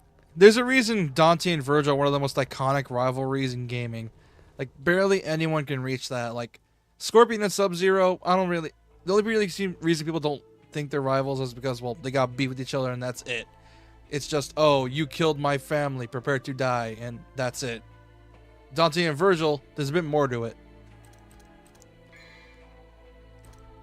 It's why I kind of get miffed when people say when people get upset at Mortal Kombat story for retconning shit. Yeah, why are you surprised? Because when the story retcons shit, I stop taking it seriously. At least a certain amount of times. If there's like a retcon, for example, that just doesn't fit with the lore, then fine, whatever. At least it'll make it work. But if you're retconning it just because you want to tell a certain story and that bit of lore contradicts the story, then you're gonna lose my interest. Like, MK11's story is a mess. MKX's story is also a bit of a mess. MK9's is the one that has the least amount of mess involved, because that one's literally meant to reboot the franchise.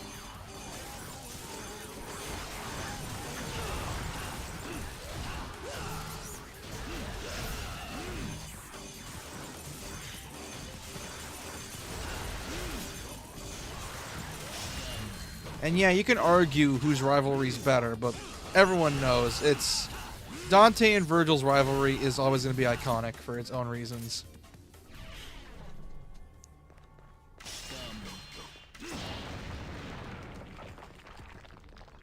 Like, barely anything's going to beat the rivalry that is Dante and Vergil.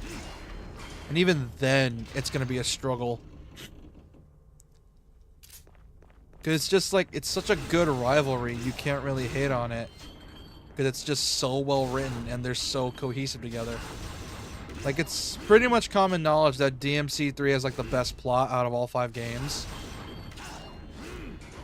Because that one's plot, you don't really need to like read anything else to understand it. Because you already get what happened. Like, you already know Dante's and Vergil's parents were killed by Mundus. We already know this.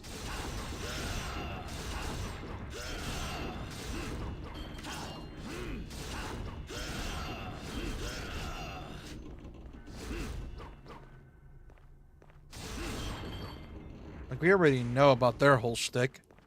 We also know that they got beef and they fought with each other before. Which Vergil won most of the time. If we're counting the manga.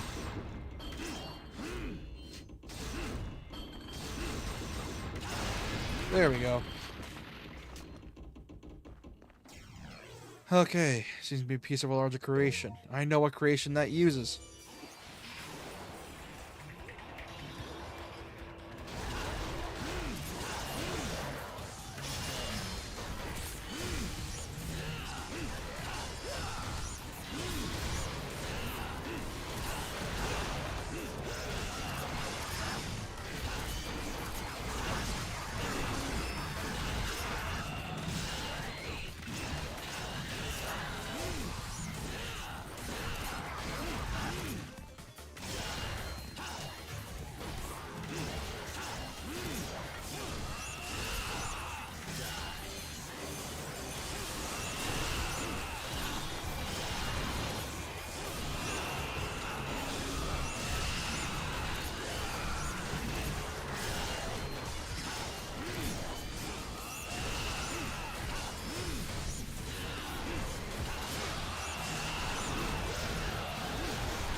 Yeah, it's way more fun playing as Dante in these games because he at least because you can interact with the system so much with Dante because, well, it's designed for him most of the time.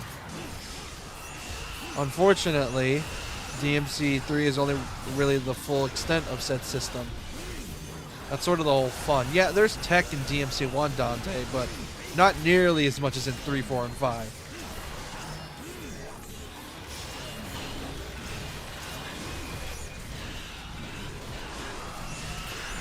Like, I don't know which... I know jump canceling is in this game as well. I just don't know how to do it.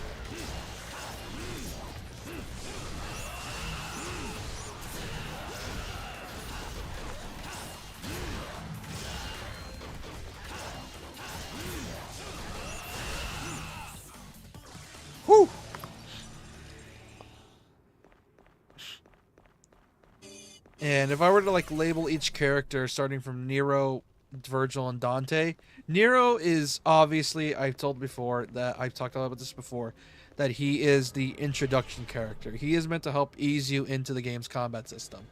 Like, you know, teaches you proper timings, combos, like, and not only that, he also eases you. They also ease you in with his like his stuff, with involving his Devil Breaker, and it's very, and he's a very good introductory. Dante is essentially where it's like you fully want to interact with the system in hand, and the game's like, oh, you want to learn how to play Dante? Okay, here's every single tool he has, plus the style switching. Good luck mastering it.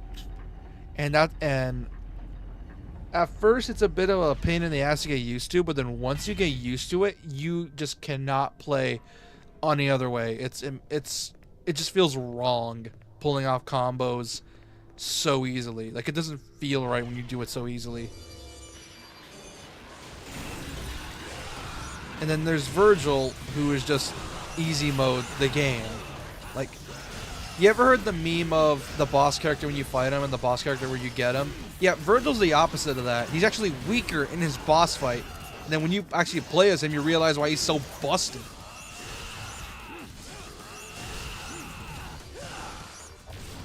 Like, it's insane how busted he is in DMCs, like in DMC 5 specifically. Like, holy hell. The stuff you can do in 5 with Vergil. Because they added some of his moveset from the reboot, and it is disgusting.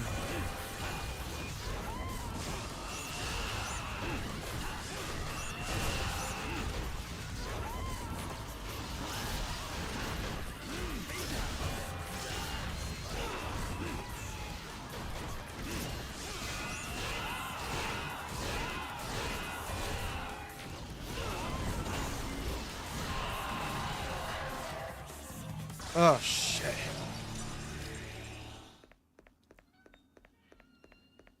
We should be almost done.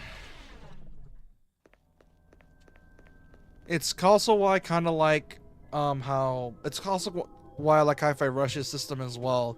And why I also like character action games like DMC and Ninja Gaiden for as long as I've played them. Their systems provide a depth of gameplay that we don't really get in any other games. Because so many other games don't want to like put any effort into their combat system, their gameplay systems, that they'd rather just put it in just, oh, here's the extra 20 missions, here's the extra bonus goodies you can get, rather than just providing you what the system's already good at. Because there are some games where I can think, oh man, some of these systems could easily go well if they can allow you to do this. Some of these systems would immediately be great if they allowed you to do that. Like, what if they modified the speed for this attack to make it more better? It's, like, bringing back the topic of the Genshin, it's why I've never really got into it. Because the combat just doesn't, like, hook me. I remember one time the ZZZ community, you know, Zenless Zone Zero, they tried to pick a fight with the DMC community a while back. It wasn't a big thing, but it kind of pissed me off. It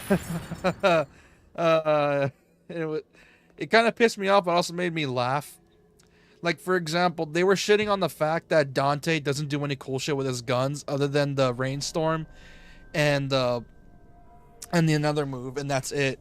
Then they showed off gameplay of Billy, and they say like, oh, this is how you should do gun combat, but then you realize what you're playing, and it's just like, so we're just clicking one button, that's it? Just the one button? Like, because here's the thing with ZZZ. It has the Honkai's problem with the one button, like, barely any simplicity, and it's even worse. Like, it goes from just fun to mashy, and I do not like Zenless's combat. Story, I need to get into it, but I've like been looking at clips and I tried it out for myself for a bit. I am not a fan of the combat, and that's why I just dropped it. You didn't give your opinion on that story, though. I don't know. Like, I don't think I got really far, because I only really got it because I'm like, oh, the combat looks stylish. I wonder how deep it is. And I may have accidentally clicked on the skip button for the story.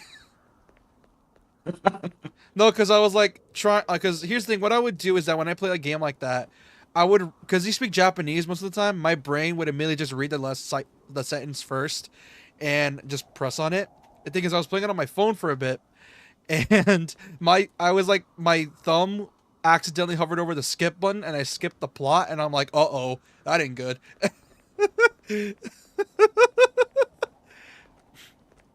And I'm like, God, and I curse my fat thumbs, and I'm trying to like read and I want to go like to replay it again for the story, like for the beginning bit, so I can figure out what I missed.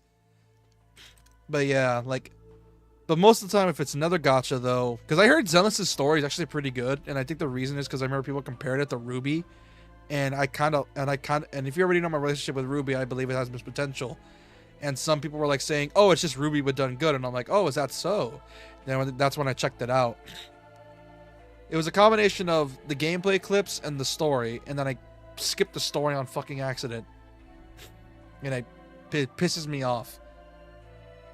I could see the connection to comparing it to Ruby.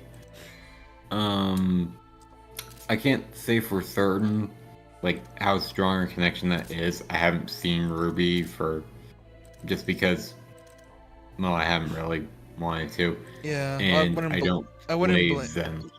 I wouldn't blame you. Apparently, the only thing that's similar is the premise, but that's pretty much every like world that is like surrounded by monsters. That's pretty much it. Because apparently people are saying it's just Ruby done better, but I don't know. That I feel the same for Ruby, yeah. But yeah, here's the thing though, like I said, remember when I said they picked a fight with the DMC community? Or at least in terms of like saying Dante's guns suck because there's not enough moves for them. That's also another thing that kind of put me off, because before I saw those clips, I genuinely did want to try it out. But then after I saw the clips, I was like, yeah, nah. Because I tuned in for the story again for a bit. And I was like, okay, before I continue, gotta look up combat just in case, because if I gotta waste my time with button mashing, I'm not gonna do it.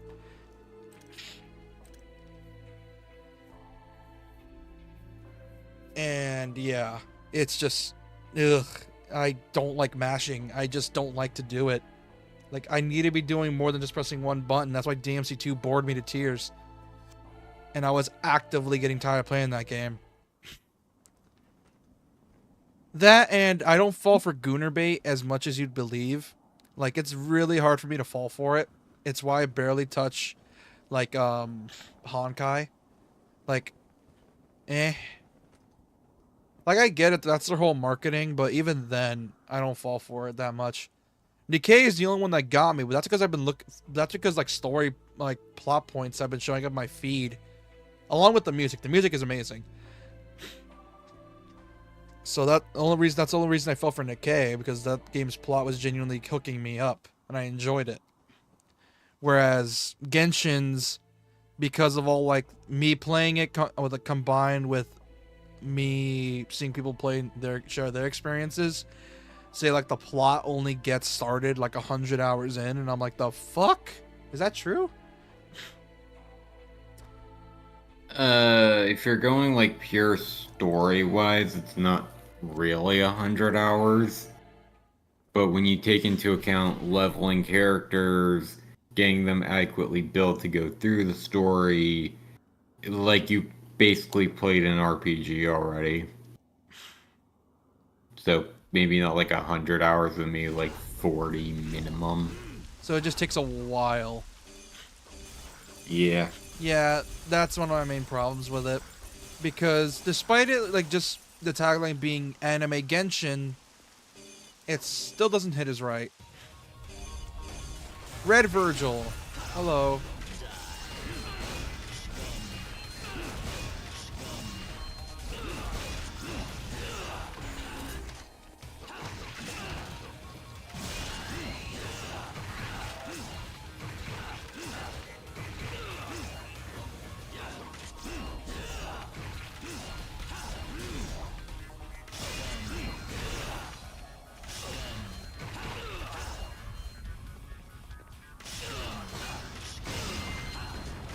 Oh shit.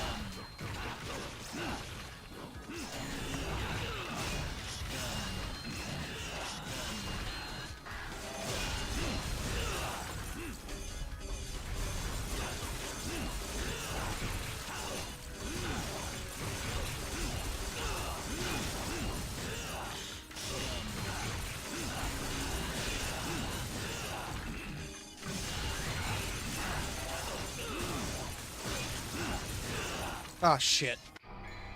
That ain't good. Oh, the first proper fight in this game.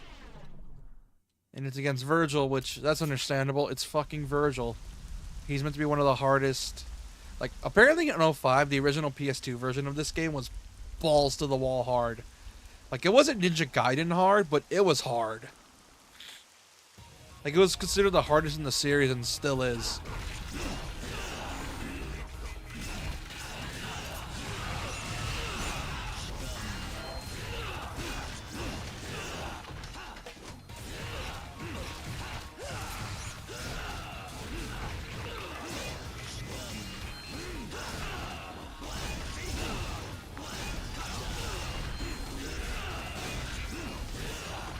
Ow.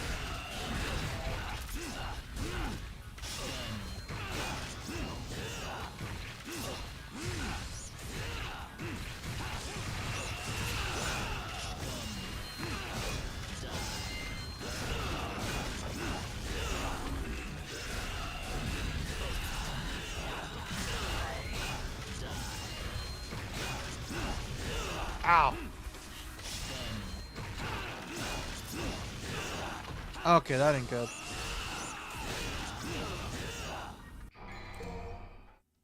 I assume the red Vergil thing is basically, oh, you're playing as this one character, now face the color palette, kind of like how Smash does it. Yeah, it's because it's like, oh shit, you're playing as that character? Okay, here's the opposite color palette so you don't get confused. Like, for example, like his boots are red. Don't taunt me. My motivation's right here, damn it.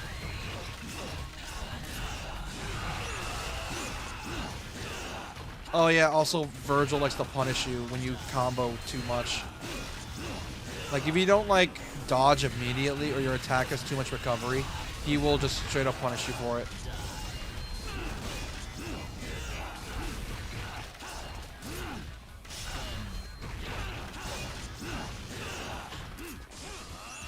Like, he will just straight up, like, unless you time it perfectly, is really hard to do.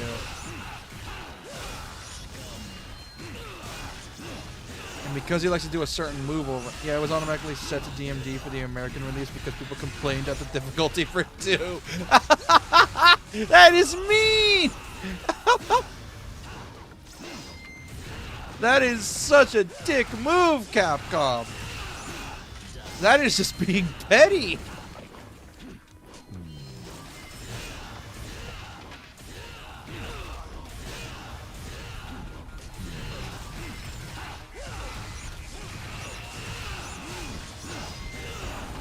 That is dickish, Capcom. Why? Oh, that is mean, dude. Why would you do that? Because, I remember one of the main complaints when the HD remaster came out is that people were complaining the game was too easy.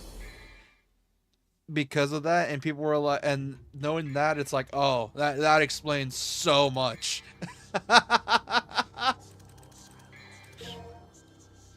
I feel like, has Mega Man done that before? Where it's like, or is it something else? Because I know Mega Man 2 had the hard mode thing and the easy mode.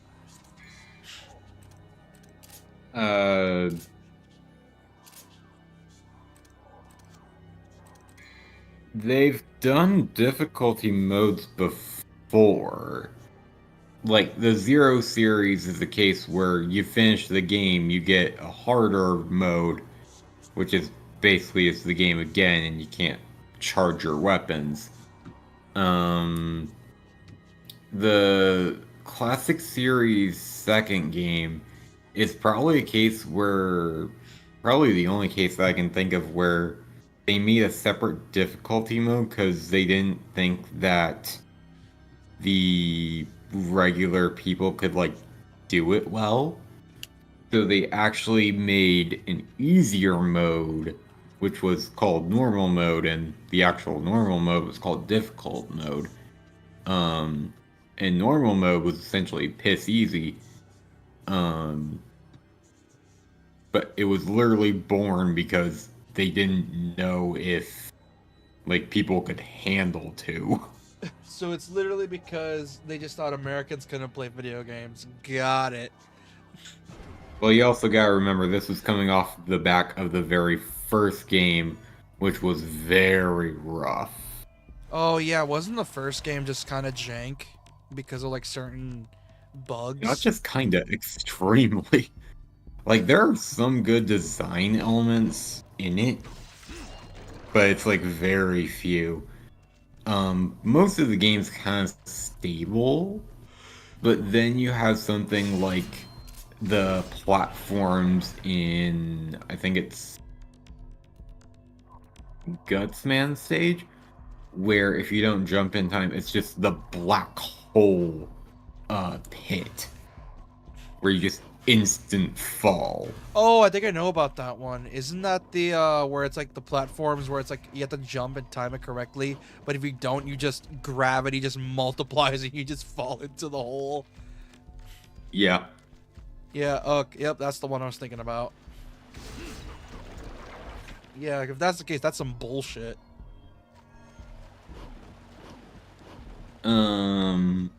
There was also Iceman's stage where, like, I think it's about the midway point of the stage. There's essentially like a giant chasm, and right in the middle is like this small little platform. But in order to get to the platform and to get from the platform to the end of the area, you have to jump across these platform things where they have their own set movement pattern, but they also shoot about every second or so. And so there's a real chance that you could accidentally like get hit, like whether you're on a platform or midair, and then because recoil damage is a thing, you just end up falling. Oh, you get knocked into the hole. Yeah, I know. Oh, that's some dickish level design. There is a way around it because you visit Alec stage first, and like the order that people tend to recommend will usually have you go to Gutsman before you'll go Bombman, Gutsman, Cutman, and then Electman, because Cutman's weapon is effective on Electman, but then the weapon you get from Gutsman, which is basically just super strength, can be used to reveal a specific item that can create these basically condensed magnetic waves. Yeah. Yeah, and they'll turn like into a platform that you can use to bypass that challenge entirely in Iceman stage. Oh, there's an achievement for killing this thing. I didn't even know you could kill this thing.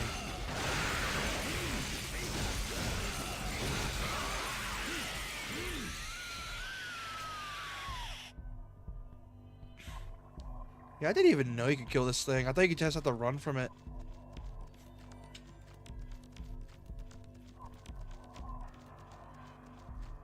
It still kind of surprises me how Capcom's or SMT collab with DMC for Capcom somehow.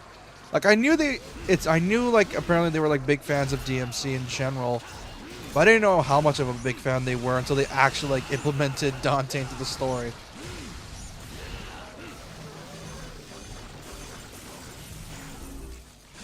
Which, speaking of which, I need to pre-order the Rhino remaster, man. My paycheck's on Tuesday. I'm gonna pre-order that bitch immediately. Sorry, me and my brother were just fixing some stuff with stuff. Hello, I am already halfway through this game. Sorry, my brother needed my help with some lady's computer for his business.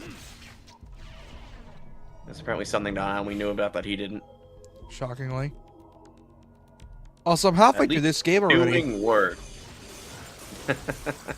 Lieutenant, you're doing your job. I'm being a dick. What? I'm halfway through this game already. Or almost halfway. Nice. That's pretty impressive. Yeah, most of this game's plot is cutscenes, or the length is Aren't the OG cutscenes. DMCs just short though? DMC 1 is like 5 hours. DMC 2 is 3 hours and 45 minutes with Dante. Probably shorter with Lucia. 5 hours probably combined. DMC 3 is like 8 to 10. That's right because of the cutscenes though. And DMC 4 is also a bit long. It's like 8 hours. And DMC 5 is like 8 to 12 or 8 to 11.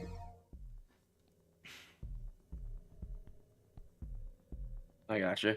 And because I'm playing as Vergil, that basically removes every single cutscene in the game because they didn't make cutscenes for Vergil, and he's just sort of a side mode that's a bonus after you beat the game. They only gave him a beginning cutscene and an end cutscene. That's all they give him. They don't give him any.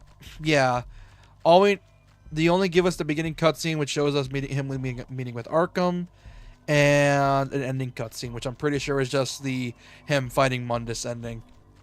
You know, the one where he gets absolutely dog walked in. And if I replay through DMC 1 after beating 3, 4, and 5 as Vergil, I will show you exactly what happened to him. Because you weren't there for that one, because that was a recording solo.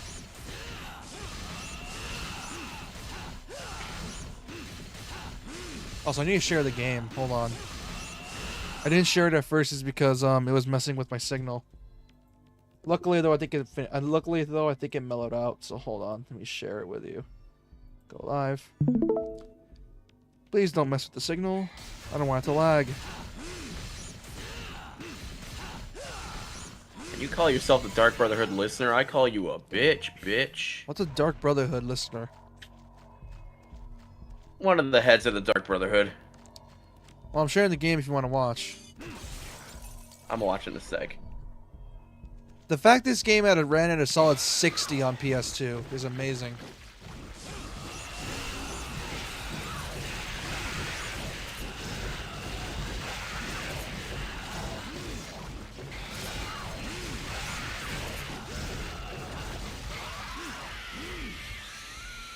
It's funny, I heard Dante was broken in that as well. Broken in what?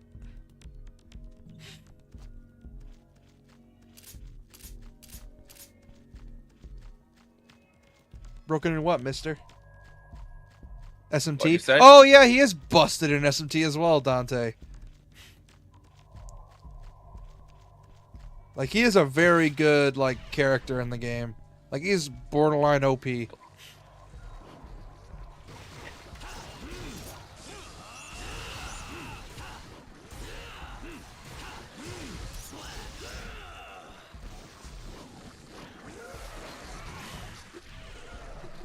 There's a reason I call Vergil the ultimate Chuny weeb, the Chuny weeb we all aspire to be.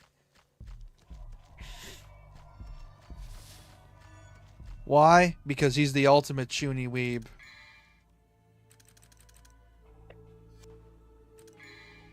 You can deny it all you want, but he is the ultimate Chuny. He is though, like he takes everything too seriously. He has a katana. He does the nothing personnel kit on you, and it's just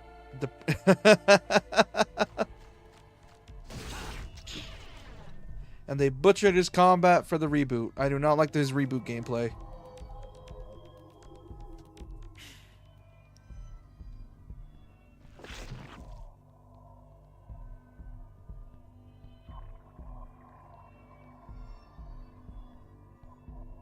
Wait, what were you saying? I'm sorry. What? What were you saying? I'm sorry. About what? Something about something. Well, yeah, I mean, you're playing Oblivion, so it's obvious you didn't pay attention. No, I did not, but I'm done with that now, so...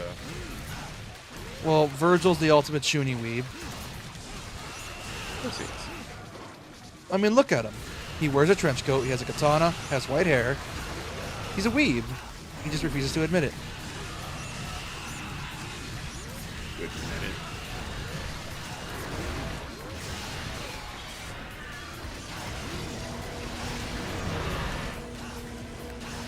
God, I tried putting a performance mod on my version of Oblivion, and it made the performance from not great to terrible.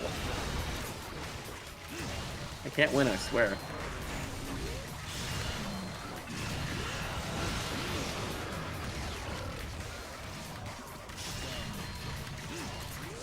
We all need to play Cards Against Humanity one night, the virtual one. We could try. Fuck! Because some dipshit made a Pokemon expansion. Even better. Brilliant cards such as getting your Lopunny an abortion, or giving your Eevee a Crackstone to see if it evolves. And it's like What? brilliant. No! Yes! Let me check if the virtual one has that expansion. I'm hoping it does. You're fucking lying. There's no way. You're fucking lying. Dude, look on the clips. I posted it. You can physically buy this expansion. No! Not official, of course, but No! look on clips. Do it. Do it right now. Okay, let me see it. You can physically buy this expansion. Alright, let me see it. And I might. I kind of want to support this offer.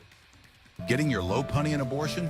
Are you able to watch TikTok Okay, clips? this is Cards Against Pokemon, and it's hilarious. In Discord, yeah. Play with your friends while waiting I know for the JK player to isn't because he doesn't have respond. TikTok This game is downloaded. clearly canon and comes with over 250 cards. And I don't Get have one today if you want TikTok free fucking on shipping. my laptop, but I can still watch Oh yeah, it'll pull up the the website. clips. Chat heard that as well.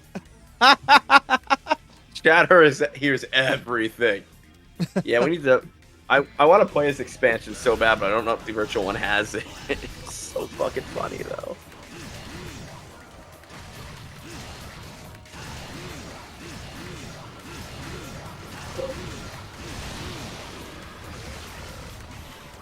Who the fuck stole my pretend you're Yixi username? I'll fucking kill him. I mean, won't, but, 1, 2. Ah, damn it, dude. The frickin'. Pretend your Yixi doesn't have it. Ain't that funny, though? Hell yeah.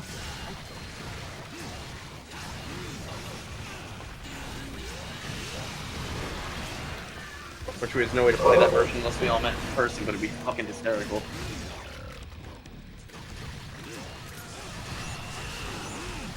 Hey, JK, when are you taking your vacation to America? I don't know if he's I don't in think chat, is JK he? is like watching. Damn it.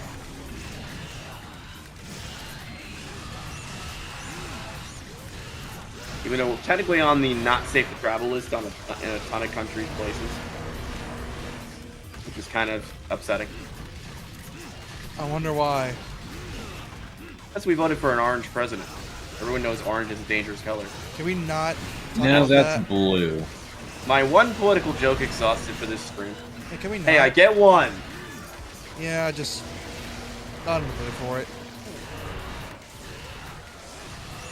Never in the mood for it. Never in the mood for any political joke. It's because you're a bit boring sometimes. Yeah, I nerd about a game I like. What's wrong with that? I'm not saying that's boring. Never mind. I need to heal. What is So wrong as you with know, me? if you type in Shinigami and then DMC, you come right up now. Well, thank my shorts for that.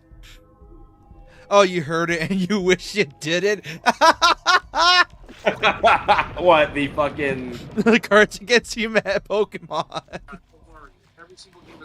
Yes! I've done my job properly then as co-host. Even though said co-host hasn't been here for 90% of the stream. I probably might As a actually pro- marathon this. If that's the case, because I'm Sorry, I had stuff I needed to do. That kind of got in the way. I think I might actually try to marathon this, actually.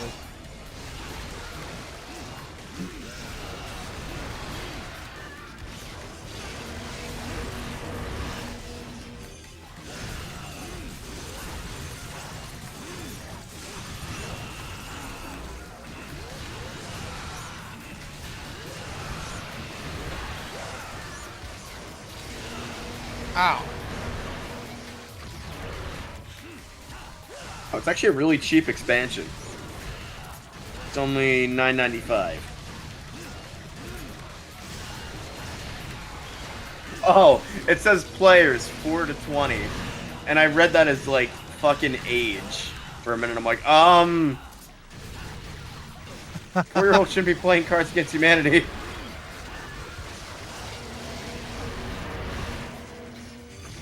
That's for the unofficial PDF. So how do you get the actual physical version then?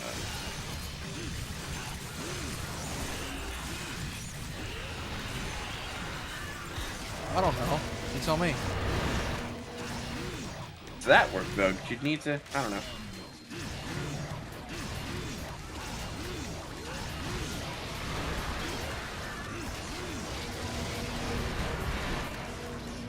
Oh shit.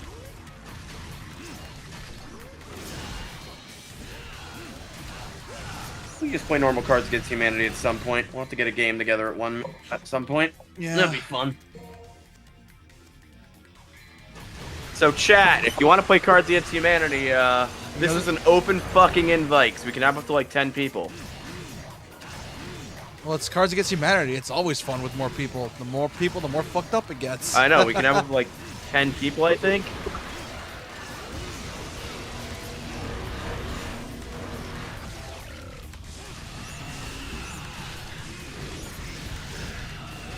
What the fuck am I looking at? Giant you look at the insides of a giant demon whale.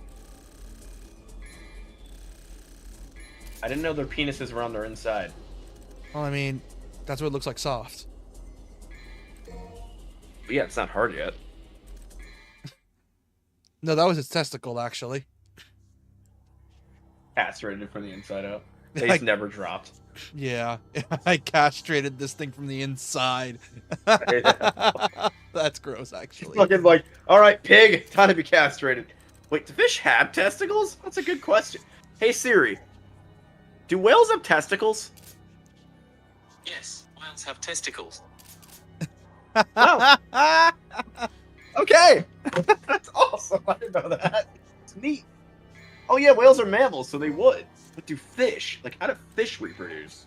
Jesus fucking Christ, Decent dude. question. Jesus fucking Christ, dude. Hey, we brought it up. Hey, chat, you learn interesting medical and animal facts with me on board. Be happy about that one. Don't be happy. Roast this man back with more medical facts. One day we're just gonna get that one commenter that's like just going through everything and correcting all my medical factoids. And if that ever happens, I'll be so happy. Please do. People laughing their ass off. Yeah. You want to know the most terrifying disease I've ever heard of, and it's real? What? Sudden head explosion syndrome. What? That's a thing. It's a real thing. No one knows how the fuck it happens or why, but your head just literally explodes for no reason. I'm not gaslighting you, it's a real thing. Yeah, that belongs to something like a Chemi MD. If you ever watch that show, it's great. I'm surprised they never brought that up. Yeah, but we dealt with spontaneous combustion, but not spontaneous head explosion. There's a difference. Yeah, that is a real thing. I forget where I heard about it from, but it's a real fucking thing. Probably game theory, I would imagine. Like the old days when he actually used to be educational about it. I think he still is. It's just game theory probably still does it, but only it's like you know, the science of rather than the actual theories. What specifically about game theory? Like back then, I think apparently that's when I game learned theory about was more sudden head explosion when they were talking about. I think they were talking about. Oh my god, what's her name? Cinderella's fatality.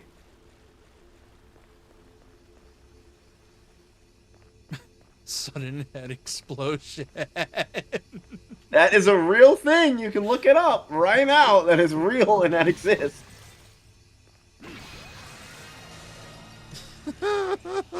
It almost feels like an info hazard just to know about it. Oh yeah, you're talking about sudden head explosion. No shit. Apparently the only symptoms are like waking up from a loud noise in the middle of the night. And it happening constantly, and then eventually your head explodes. I don't get it. Yeah, no, that's not something that comes up when you search. I could have sworn this was a game real theory, thing, unless sudden I'm head actually explosion. crazy. so I don't know where you Fine. heard it, but The definitely chainsaw was not invented for GT. cutting umbilical cords. I think he knows that. You gotta get him with something more obscure.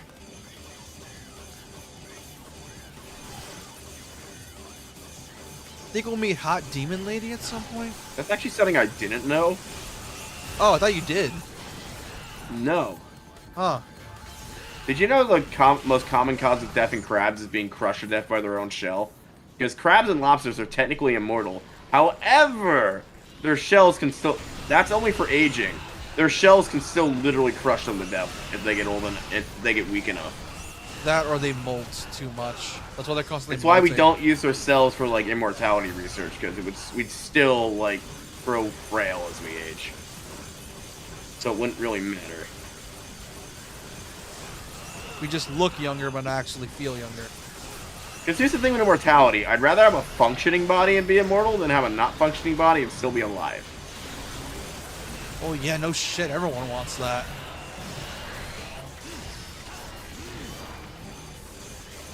Because I've seen what being a vegetable is like, and, yeah.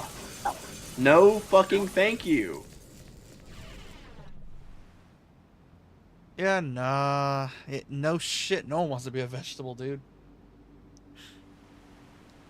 Like, honestly, if I ever make a will, even though you legally can't do it in the US, which is bullshit, like, I would literally put in, if I ever become, like, fucking unresponsive or whatever, like, and there's no hope of saving my life, just fucking pull the plug. But you know what's really stupid? Because What? of the Hippocratic Oath, you can't put that in your will. And it's like, I am literally, like, a vegetable. Why not at that point? Because of morality. Like, I've been, like... Okay, let's say you're in a coma for, like, God knows, like, 30 years. And even if you wake up from the coma, your mind will still be a fucking, like, soup. Well, yeah. Legally, doctors would still have to keep you alive because of Hippocratic Oath. I know this is getting dark of a subject, but it's something that's not really discussed that often. Well, I mean, we're playing DMC where Vergil watched his own mother get killed by demons, so yeah, that's I'm just saying, I'm a firm supporter of legalizing medical euthanasia. Yeah, but then you gotta remember some people might use that for evil purposes. For example, to, you know, get back at a cheating husband. Yeah, but of course there would be, like, a million things of red tape. Well, I don't Like, know. it would probably be People like will organ find a donation, way. where you have to be both dead and brain dead. People will find a way. People are that petty. Well, you know how organ donation works. You have to be essentially, like, in that comatose state. And it would probably be, like, just like that. Yeah, but here's, like I said, if there's, like, something that can be used against you, people are not going to do it, because if there's always that risk. And people would rather not have that.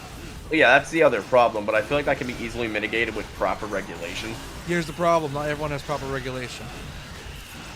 Yeah. I mean, there are some countries that do it, and there haven't really been issues. Yeah, Like, I think it's legal in Canada, and it's legal in, I forget what other country. China, I think?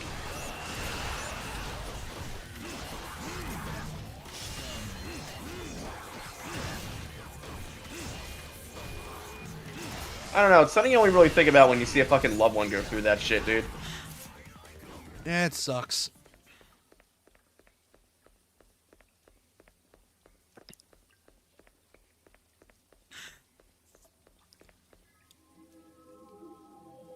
I need to go get an item. That's gonna be a pain in my ass. And go get the item, boy, and stop bitching about it. Then you stop bitching about your political jokes. Political joke! I was be talking about medicine. I don't know where I was going. My brain's kind of a bit fried. Because my brain I mean, is... unless you find the idea of whatever. No, it's because I think my brain's just fried for a bit. I meant to say something else entirely. But, like, dude, my brain is fried. Because I've been playing this game for, like, what? Almost 3 hours now. And my brain is, like, only good for playing DMC in short spurts. Because of the fact that my brain just cannot handle all the stimulation. I mean, as tempted as I am to squeeze an orange, that orange is still in power, so squeezing him is not possible. You're never going to stop talking about him, are you? No. It's funny. To you, I get annoyed really fast. Because I get enough of that shit on Twitter. So I only have the one rule, because I get What enough was of it that you shit. talked about last night that I literally had to be like, dude, that's like a community guideline strike. Shut the fuck up right now. It's funny. No, it's something you said. I'm like, dude, really, stop. That's Oh, like a community yeah, guideline I strike. remember now. Oh, yeah, the SA joke. I remember now. Yeah, I'm like, dude, no. That's like, I'll make sex jokes, okay, but SA is, touchy. Yeah, but then you should already know by now that nothing's away from the table from me. I don't even know what that was about, even. I don't know. Yeah, I don't know either. I think my brain was just like, I think my brain I don't know what that was about. I'm like, was it about the blind girl? I think. Don't question what I say, chat. Let me just say this. When we play VNs, we say some scuff shit. Oh yeah, really scuffed. I mean, last time I literally talked about stealing medical marijuana from the other autistic kids. And I talked about drinking Pyramid blood. Main thing is that teacher in that game is kind of an asshole, and I just wanted to make fun of him, and it was funny. There's a clip of that on my channel if you want to see that, Japan Lover 79.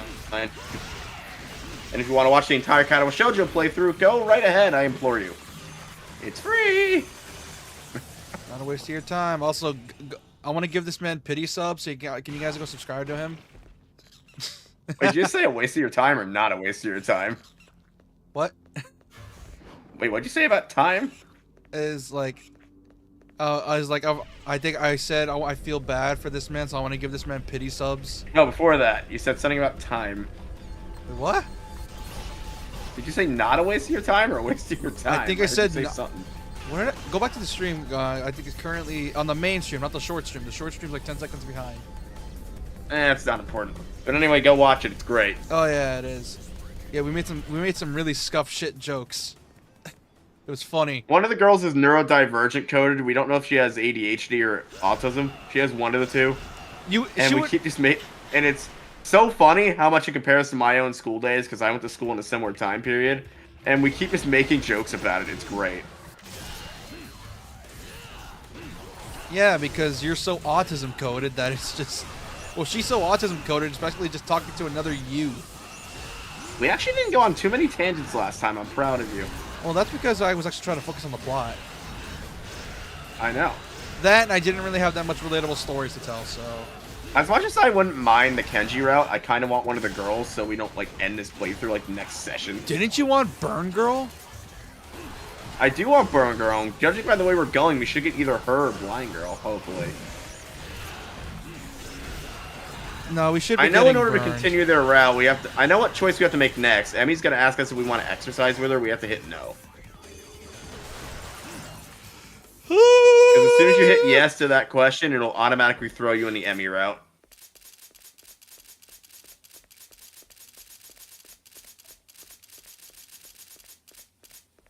And I like Emmy, and as much as I like her, I already did that route, so I'm not interested. Also, let's get ready to see a hot demon lady.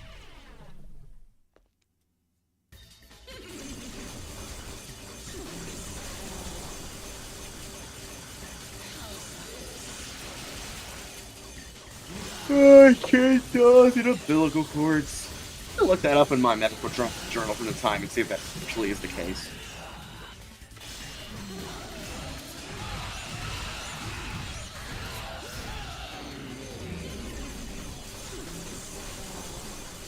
I'm pretty sure that thing's well in the public domain. We should totally do a stream where we just read passages from that bitch. It'd be funny. Because it is outdated as fuck.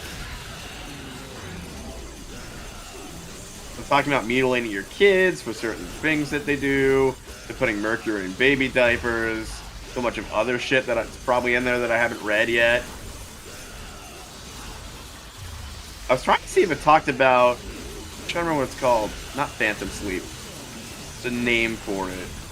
Oh, Twilight Sleep. It did not say anything about it. Do you know what that is? Speaking of obscure medical facts? No, I don't know what that is. So, when they do C-sections, they tend to put women half out instead of fully out. But back in the day, we would put women fully out like you would for a standard procedure. But for whatever reason, it caused like a disconnect between mom and baby. And every mother would think the baby wasn't theirs. And like they didn't just get birth. It was really weird. So we stopped doing it. Isn't that weird though? Like, is that some sort of mental thing? Like, No one knows. It was just like a weird thing. We just stopped using full anesthetic for that. And we just stopped doing like research on it because it didn't really matter once we stopped doing that. Even though I still think that should be researched further. But that would require like actual volunteers and shit and it'd be too dangerous, so there's no way to actually do that. Yeah, you're harming a baby, at least a presumed baby. You're not harming the baby, you're more so harming the mother mentally. And that was the issue. As you can see, I'm just abusing this boss. If you want my source for that, I found that out on today. Today I found out. I don't watch his vids anymore because every time I watch one vid of his content floods my fucking recommended section like a virus. Even though his video essays were really decently done. Who's? Today I found out. Like, for putting out content like crazy, he had people that actually worked for him, like, properly, so his video essays were properly done. Unlike a certain company that starts with Watch, that I happen to know. Watch Mojo. They used to do that, but then because they pump out content like every single fucking day, they can't really do it anymore because they can't really research because they don't have the time to research. I'm glad the algorithm punishes that now. What? Daily uploads. Not exactly. Ridiculous. Not exactly. It actually, if you didn't know this, back then YouTube used to actually promote daily uploads because YouTube was like, hey, if you don't promote daily, that means we're not going to promote your shit. And it's... See, if I were to charge the algorithm, I'd have it promote quality over quantity. That's impossible because it's going to be literally too many videos to do that. The problem is you'd have to teach See, quantity is a number... Well, here's the problem. Quantity is a thing that a computer can understand, right? Quality isn't. Here's the... Yeah. And because of the sheer amount of things uploaded to YouTube in just an hour, you'd need a computer program to run through that. Unless you can sophistically train an AI to detect quality, which you could, but it'd have to be a pretty intelligent AI. And here's the problem with that, is that you're some underestimating how much work that would take. Yeah, he tends to do that. For example, it's like, oh... No, it's... No, because as much as I hate AI, it's actually possible to do that. It would just take a lot of You're the same programming dude that skills. says, like, I don't give a fuck... if you were a game dev, I would give them all the money they need. I don't give a fuck if we go under. Which, not a good business practice. Okay, but that's completely different. What I'm saying is, technically, you could totally, like, make an AI that would promote quality over quantity. Yeah, but or not even an AI, just really, a computer program. Really fucking hard. It's not like Nintendo where they could just find links out of random. It's really fucking hard to do that. I'm not saying it would be easy. I'm saying not it would take only a lot that, of work, in terms of quality, quality is like a hard thing to gauge because not everything is the same. Like, some people like this, some people hate this. It's gonna be obvious. Well, not if you throw parameters in there. Yeah, here's the problem. What parameters do you want specifically? Because then if that's the case, someone can promote that type of content. Tell it. Look for videos that are at least so and so long. Yes, videos that have no, positive feedback.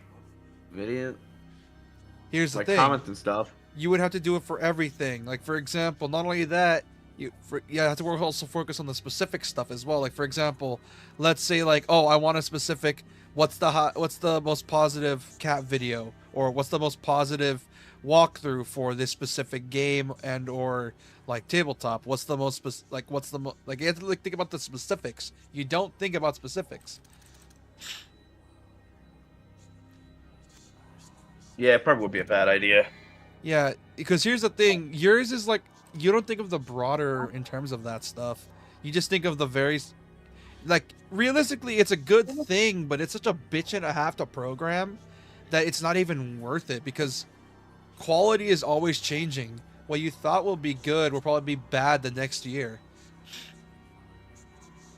That's why it would have to be like a That's why it would have to be a self-learning AI. And it No, would no, be- no, no, no, no, no, no. We have one of those. We end up with a robot uprising. I don't care what you That's think. not the That kind is of what would self-learning happen. AI I was talking about. I'm talking about the limited ones. Still, We already have self-learning AIs. What do you think ChatGPT is? Yeah, and most of the time it's fucking wrong. GPT's info has been outdated for fucking years. No, it's not. They constantly update ChatGPT, and it literally... Dude, I'm not saying it's accurate. I'm saying that the technology is there and has been improving. I'm not boasting about AI whatsoever. dude, name one thing ChatGPT has been right about. Oh, God. Let's get off this subject before I get annoyed about it. Yeah, because here's the I'm thing. already annoyed about it because you're trying to defend AI. When what we currently define as AI is just sheer bullshit that's just advanced algorithm. Like, a real AI would basically be like us. Basically near human. Where it can comprehend ethics. Not just logic. What I'm saying is the tech is there to get to a certain point, and it's not going to stop. I'm not saying to embrace it. I'm saying, Yeah, like for right now, it's not That's going the to be scary working. thing. Like maybe 50, 60 years from now, it'll be viable.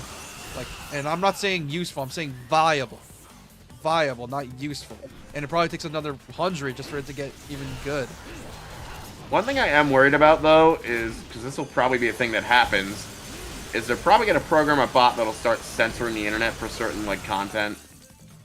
'Cause it's already happening with, like, AI search engines, and that's not good. Like, let me manually search things, please. Well, if you want to manually search it, then go ahead. But like for example, like let's say you look up like illegal stuff. Yeah, it's gonna have to censor it, which that's obvious. I think already. Talking about illegal shit. I'm Well, talking I'm about like, saying, stuff like- like ROMs and Oh, that stuff. things like that. Yeah, but Like it's obscure entirely... websites, sooner or later, it's going to be completely edited out by AI, and that's going to be a problem. Here's the As problem. the internet's already becoming smaller. Did you ever hear the shrinking internet theory? No, here's the problem with that. You're thinking, how do I say this? You think these outside companies have a lot of effect on Google, and they don't. It's up to Google if they want to do that. They don't give a shit about what Nintendo wants, Sony wants, or Xbox wants. They don't give a shit about what they do. As long as people still Google stuff on there, they'll find a way, and they don't give a shit what you do. Most of the time, as long like Did it's you ever hear about the shrinking internet? Like Oh, why AI just talking to each other? Is that it? no, but no. So you know how like years ago we used to have like multiple different websites for multiple different things, right? That's because most of the time people don't use those sites.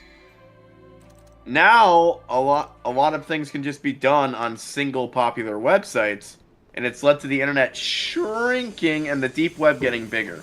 Because why would you bother using all these other sites when you could just use one convenient one? What's wrong with that? Well, that's the thing. The internet will get smaller and smaller. Okay. But on the same token, it also restricts information because you have to worry about corporations censoring things on these convenient platforms and stuff. Here's and the that's problem. where the problem lies. The thing is, though, people are going to want to go for the more convenient thing, so no matter how much you bitch about it, it's not going to stop. Oh, no, it's not gonna stop. I'm gonna say that's where the issue lies. Like how we went from talking about love for DMC to random memes to here's how the internet's going to be shrinking, how you're going to lose your info. So I don't feel like talking about DMC right now. Is that a crime? Kinda. Because You forget I don't know much about this series. Which is why we're playing the prequel that started it all. Oh, I can't do this one. Fuck off. I'm failing this one. Quit the mission. Ah, fuck! Ah! It quit it. Ah! Did it quit the entire level? It quit the entire level! No! Oh my god, bro. You had one fucking job. It's because it doesn't let you... I forgot it doesn't let you manually quit the secret missions. That's some bullshit. I forgot it doesn't do that. One job. I'm sorry. Who could never get the burn go around, and I finally did? I'm still pretty pissed about the fact that that happened. You know how many times I've tried and you get it immediately? What the fuck? Seriously?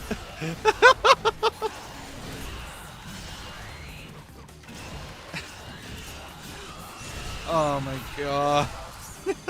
Oh no, it is. You're right, mister, because you have situations now where AI are making AI content out of their own engines. And other AI are reacting to said AI content for algorithmic engagement. Here's the thing, though. They're never going to make Essentially, anything the new. AI Ouroboros, or dead internet theory. In a nutshell. Yeah, kinda. Unless we... AI does need limits. Like, obviously technology's not going to go away, but it needs hard limits. Here's the problem. Students are starting to use it in school and become dumber, for one. Here's the problem. People are They're going to be... already becoming dumber. I mean, yeah, you two are younger than me, and you are dumber. I'm sorry. I'm You want to sorry. say that again, you little piece of shit? I'm kidding. No, Christ. no. You no, fucking no, opened no, the door no, to no, that one. no. Keep going. Come on, keep going. Keep going. Keep going. Come on. Anyway. Say it with your chest. No. You're not getting away from this. Keep going. Dude, I was fucking kidding. No, motherfucker. Go. Come on. Say it. Come on. Come on. Say what? What you gonna say? What was that about us being dumber? At least I know what a rotary phone is. I know what that That's shit right. is. But do you know what a phone book is? Yes. You know how to use a phone book. Yes. I actually used to use one. You idiot. We're not as young as you think, you idiot.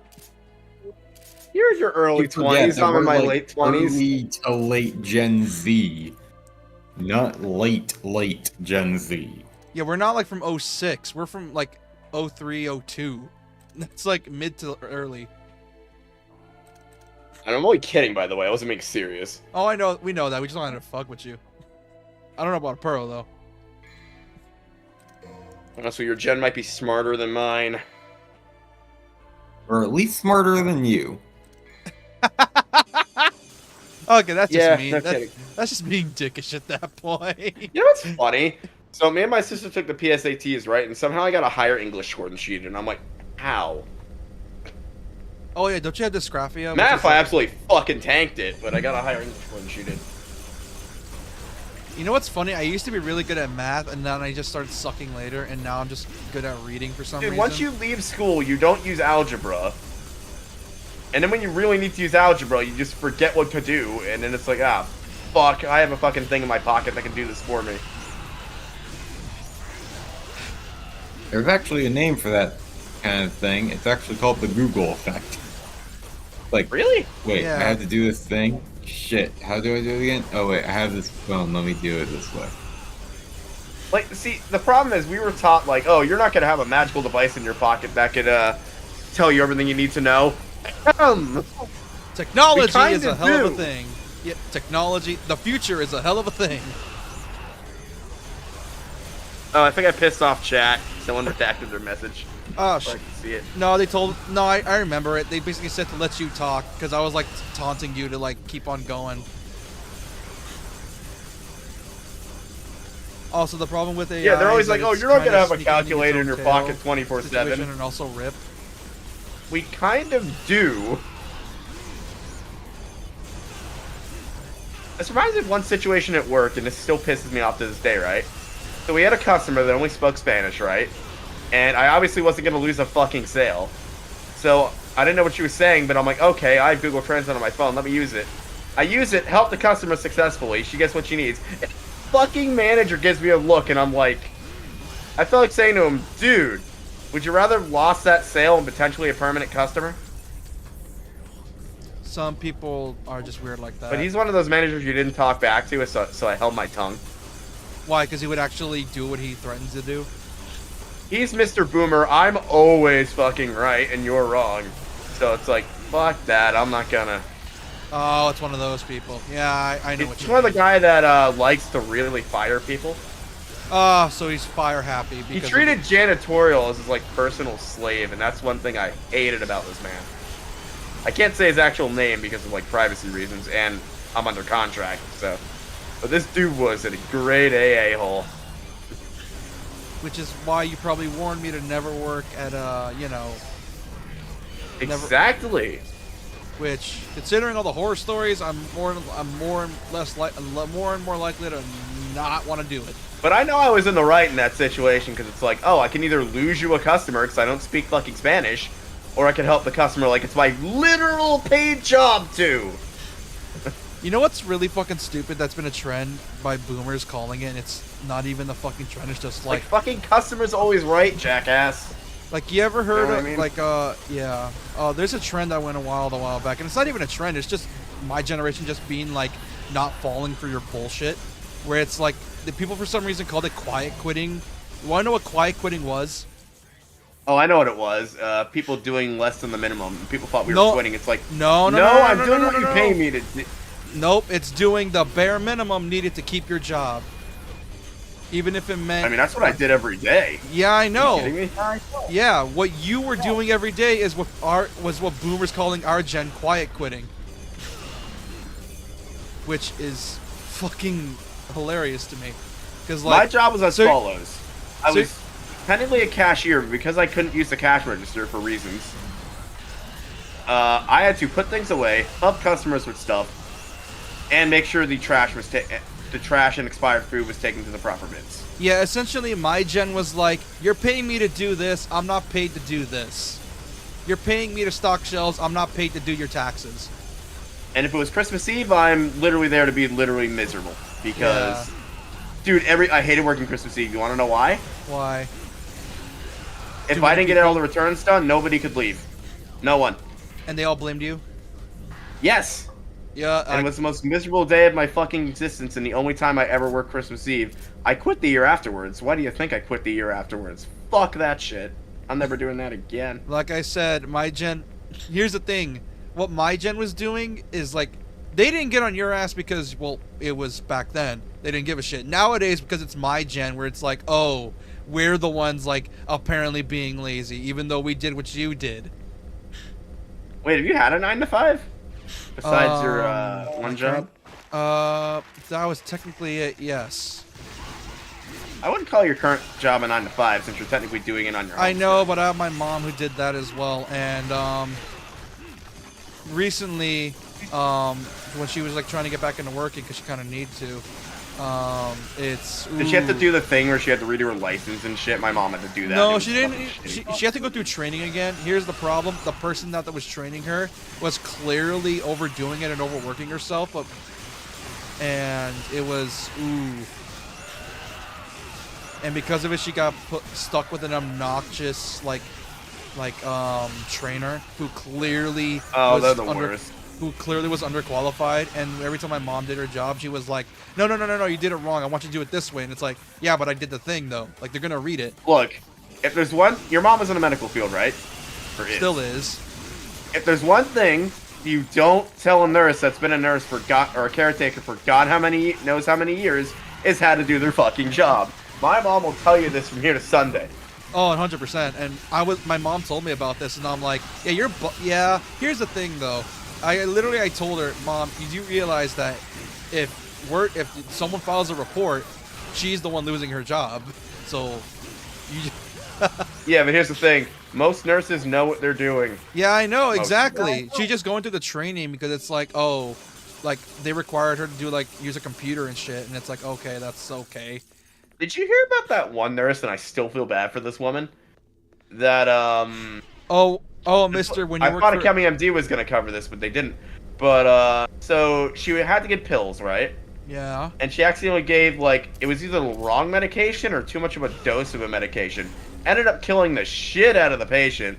And not only did she lose, and they threw the book at her, not only did she lose her job, but she's also in prison for it. Ooh. And it's like, okay, I get that it was murder, but it was also a fucking accident. Like, I can understand the loss of license, but did you have to throw her in prison? Like, you know what I mean, though, right? It's a slippery slope because you can't really It is. confirm. Here's the thing. You can't like, really confirm if it was accidental or not, so that's why it's always tricky. Yes, you can. The Wait. pills are given via machine, and it could easily be accidentally put in the wrong thing if you not know what you were doing. Yeah, like I can understand getting your license revoked. That's understandable. Like, trust me, if you wanted to kill a person as a nurse, there are plenty of ways to do that. Just watch the movie Knives Out. But oh, dude, I need to watch that movie. Apparently, it's super good. I fucking love that movie. I need to watch its sequel. Apparently, it wasn't as good. But yeah. And I highly doubt this person was trying to purposely kill a person. Yeah. You know what I mean? It's like, come on. Oh, Mister, you used to work at a call center and boomers were hell. Dude, I can't imagine. Cause oh my god, you poor bastard.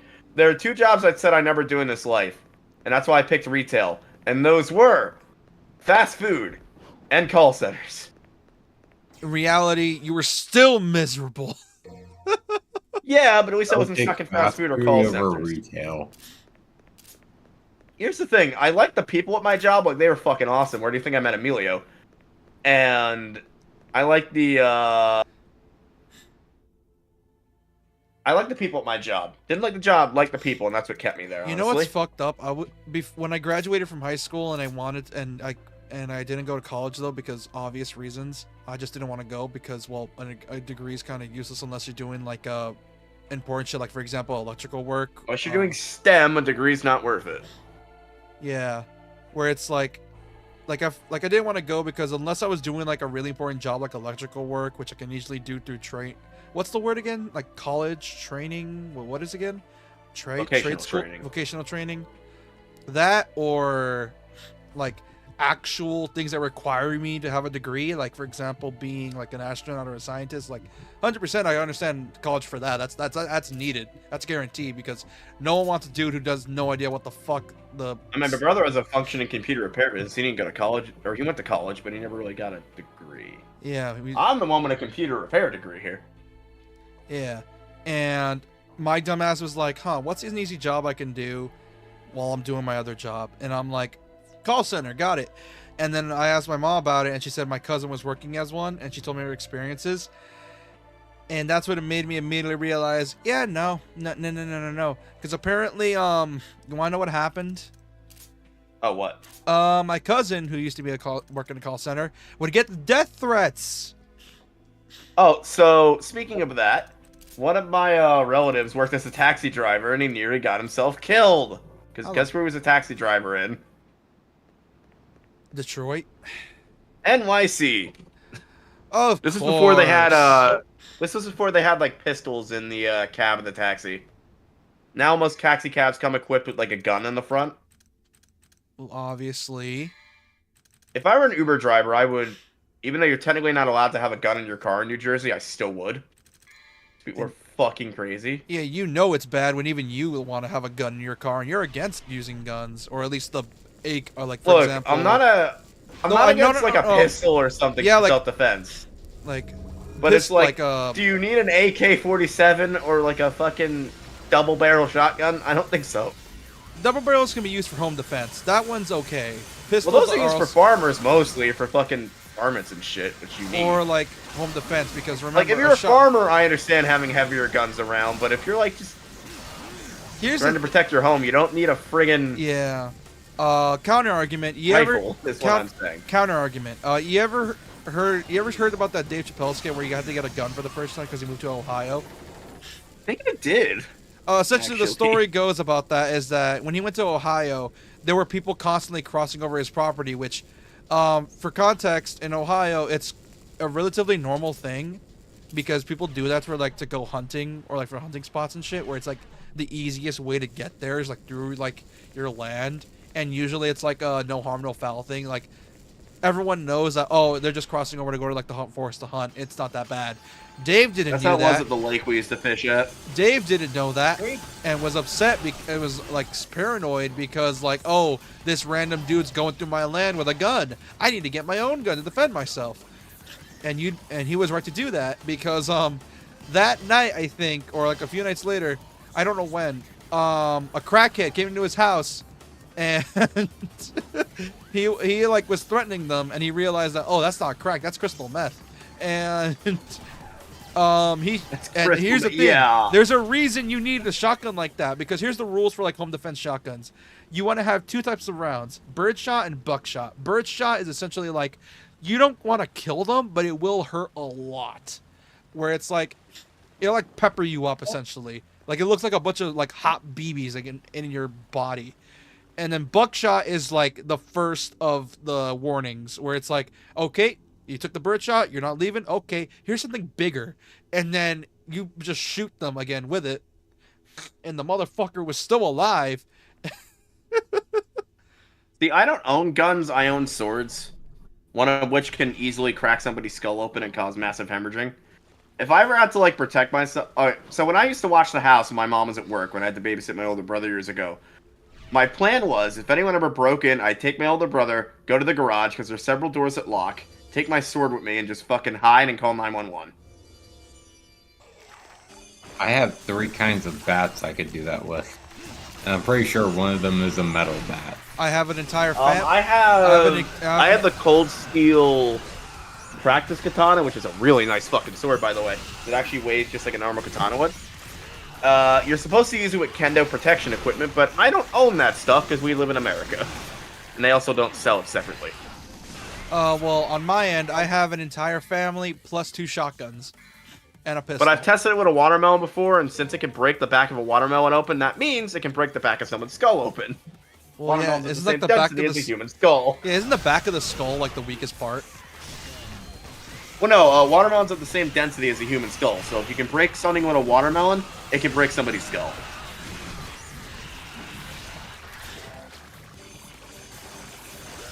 Watermelons are the best poor man's equivalent to ballistics gel. Dummies. Which is funny to me. These are expensive, dude. They're like $100 a head.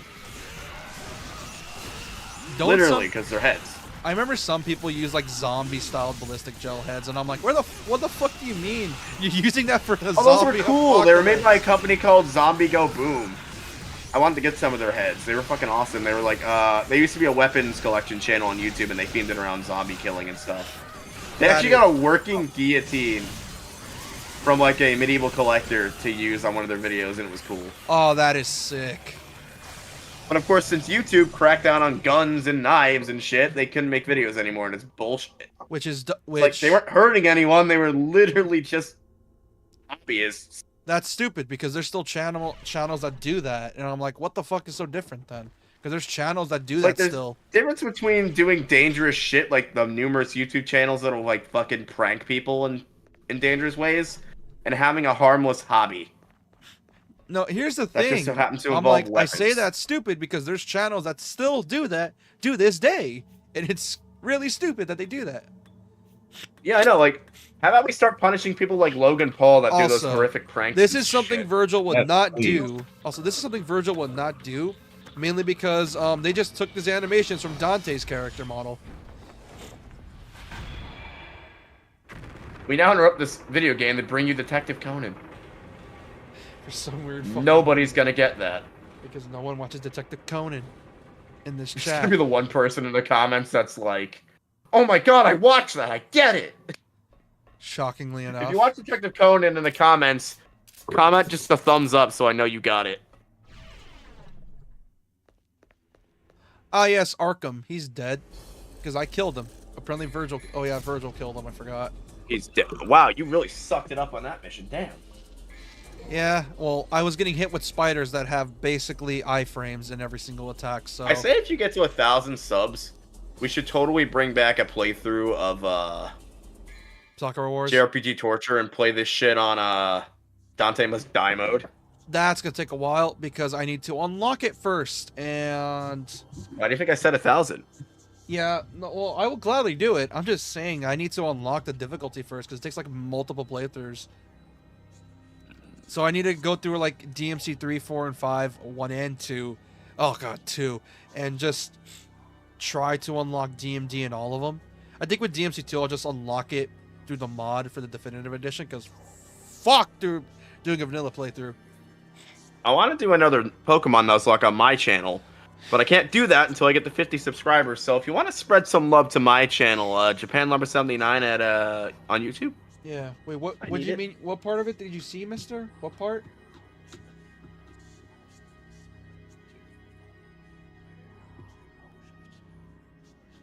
Part of what? Oh, He not probably you. means Detective Conan. Oh, yes! Someone has! You know what sucks? They removed the old episodes from all streaming platforms, so if you're trying to watch the entire thing, you're fucked. Yeah. Okay. It's like a small break. We're on mission 11, And and it's like, and in 3.5 hours, I'm already past half of this game, which means there's 4 hours with like. Hold on. Let me. How many cutscenes are in this game? so in order to do D&D or in order to survive tomorrow, I can't no-light this game all night, so yeah. I know that's the idea. Well, I promised halfway. How many missions? There's like 20 missions, and I already got halfway through this game in this one stream.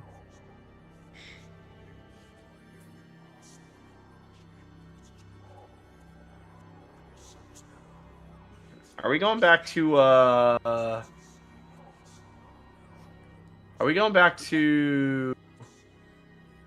Fire Emblem tomorrow? Oh yeah, 100%. I'm just wondering if You know what's messed up? We just got to the part with the mother, and of course it's Mother's Day tomorrow. Fuck. The mother? You know, talking about Violet's mom. I believe you mean dad, but okay. Oh yeah, We Gerald. still talked about his mom in the note, so. But yeah, small break for a bit. But yeah, this is the beginning of the Vergil I love playthrough. Gerald. Which, yeah, he's I also dead. think his dad's bullshit. It literally is bullshit. They only died because of plot. It's like, nope, you're not going to save him. No, no, no. It's a canon event. He has to die. Look, we wrote ourselves into a corner. I love how they remembered the time skip thing. Like they wrote themselves into a corner, and then they're like, never mind. Yeah, I think we talked about this on the Star Wars Day stream. That Femblem's plot tends to rely What did I on. will say about it though? I think we talked about it on Star Wars Day, where Femblem's plot relies on plot convenience at certain times. Because if you want to do a certain plot point, they sort of have to force it, even if it means it doesn't make sense. One thing I do like with Gerald dying, though, well, especially towards the end, is you really feel like you step into the shoes of an actual warrior and you've accomplished like your father's wish for you. And I really like that in the ending. Yeah, but the way he died just doesn't feel natural. Yeah, but it still makes for a good ending of the game. Oh, it does. I'm not saying his death didn't bring anything good from it. I'm saying that they could have done it in a better way. Like maybe they could have like delayed smooth voice in my life. They could have delayed his death to what happens during like the plot twist and make it so it happened there, but they did it so early. And I'm like, they could have delayed it to that. So it could have felt more natural and it would have been more impactful in a way. Yeah. Instead it's just, oh, random girl we saved stabbed you, was actually the bad guy. Ugh. Yeah, what's done is done, though. Yeah. Yeah. We're not even my favorite part of the game, which is Chapter 15. Also, I think if Chapter 15? I think it is. Of It's the three one where you houses? fight all of the one where the houses clash again, like on a battlefield. Oh, the redo of Battle of Eagle and Lion. Yeah, that shit was so cool. All right. Especially Well- the cutscene prior to it. So nicely animated. All right. Well, since we're already more than halfway through this game, yeah, I'm gonna end it off here. For those that are new, I really appreciate you subscribe if you are new and like the stream if you enjoyed it. For those watching after the stream, I'd really appreciate you subscribe if you are new. Like the stream if you enjoyed it, and subscribe if you want to see more of my shit. I go live every Sunday, Tuesday, Thursday, and Saturday. And you know what? Fuck it. I'm gonna make another bet. 750 subs, and I do the Lucia route of DMC2. I really love making bets, don't I, with shitty games. And again, if I reach only 50, know I'm why starting you another call them Pokemon Nuzlocke. pets. You can still back out of them whenever you want. Yeah, but once I go through with it. And typically, you're not going against anyone. You're just kind of making a subscriber goal, which you're making a promise for. Yeah. He's still punishing himself, though. I like how most of my comments on the DMZ YouTube Shorts is literally just Bleach references. Bleach references. Wait, what YouTube short? For the DMC4 shorts, where it's just people's commenting about how Johnny Young Bosch is Ichigo as well, and I'm like, yeah, that's the joke. Jesus Christ, my Katawa Shoujo short has 630 views. I told you, use shorts. It'll help. I was gonna use another one for the Katawa Shoujo vid, but we didn't really say anything funny. Yes, we did. Doc is like, this first short is so spicy, and I'm like, I know, that was the best joke I made that night. Anyways, goodbye, chat. Have a good night. Bye-bye. It's like, I gotta get their attention somehow. Good night, guys and gals, or whatever you call yourselves. See y'all next time. Bye-bye.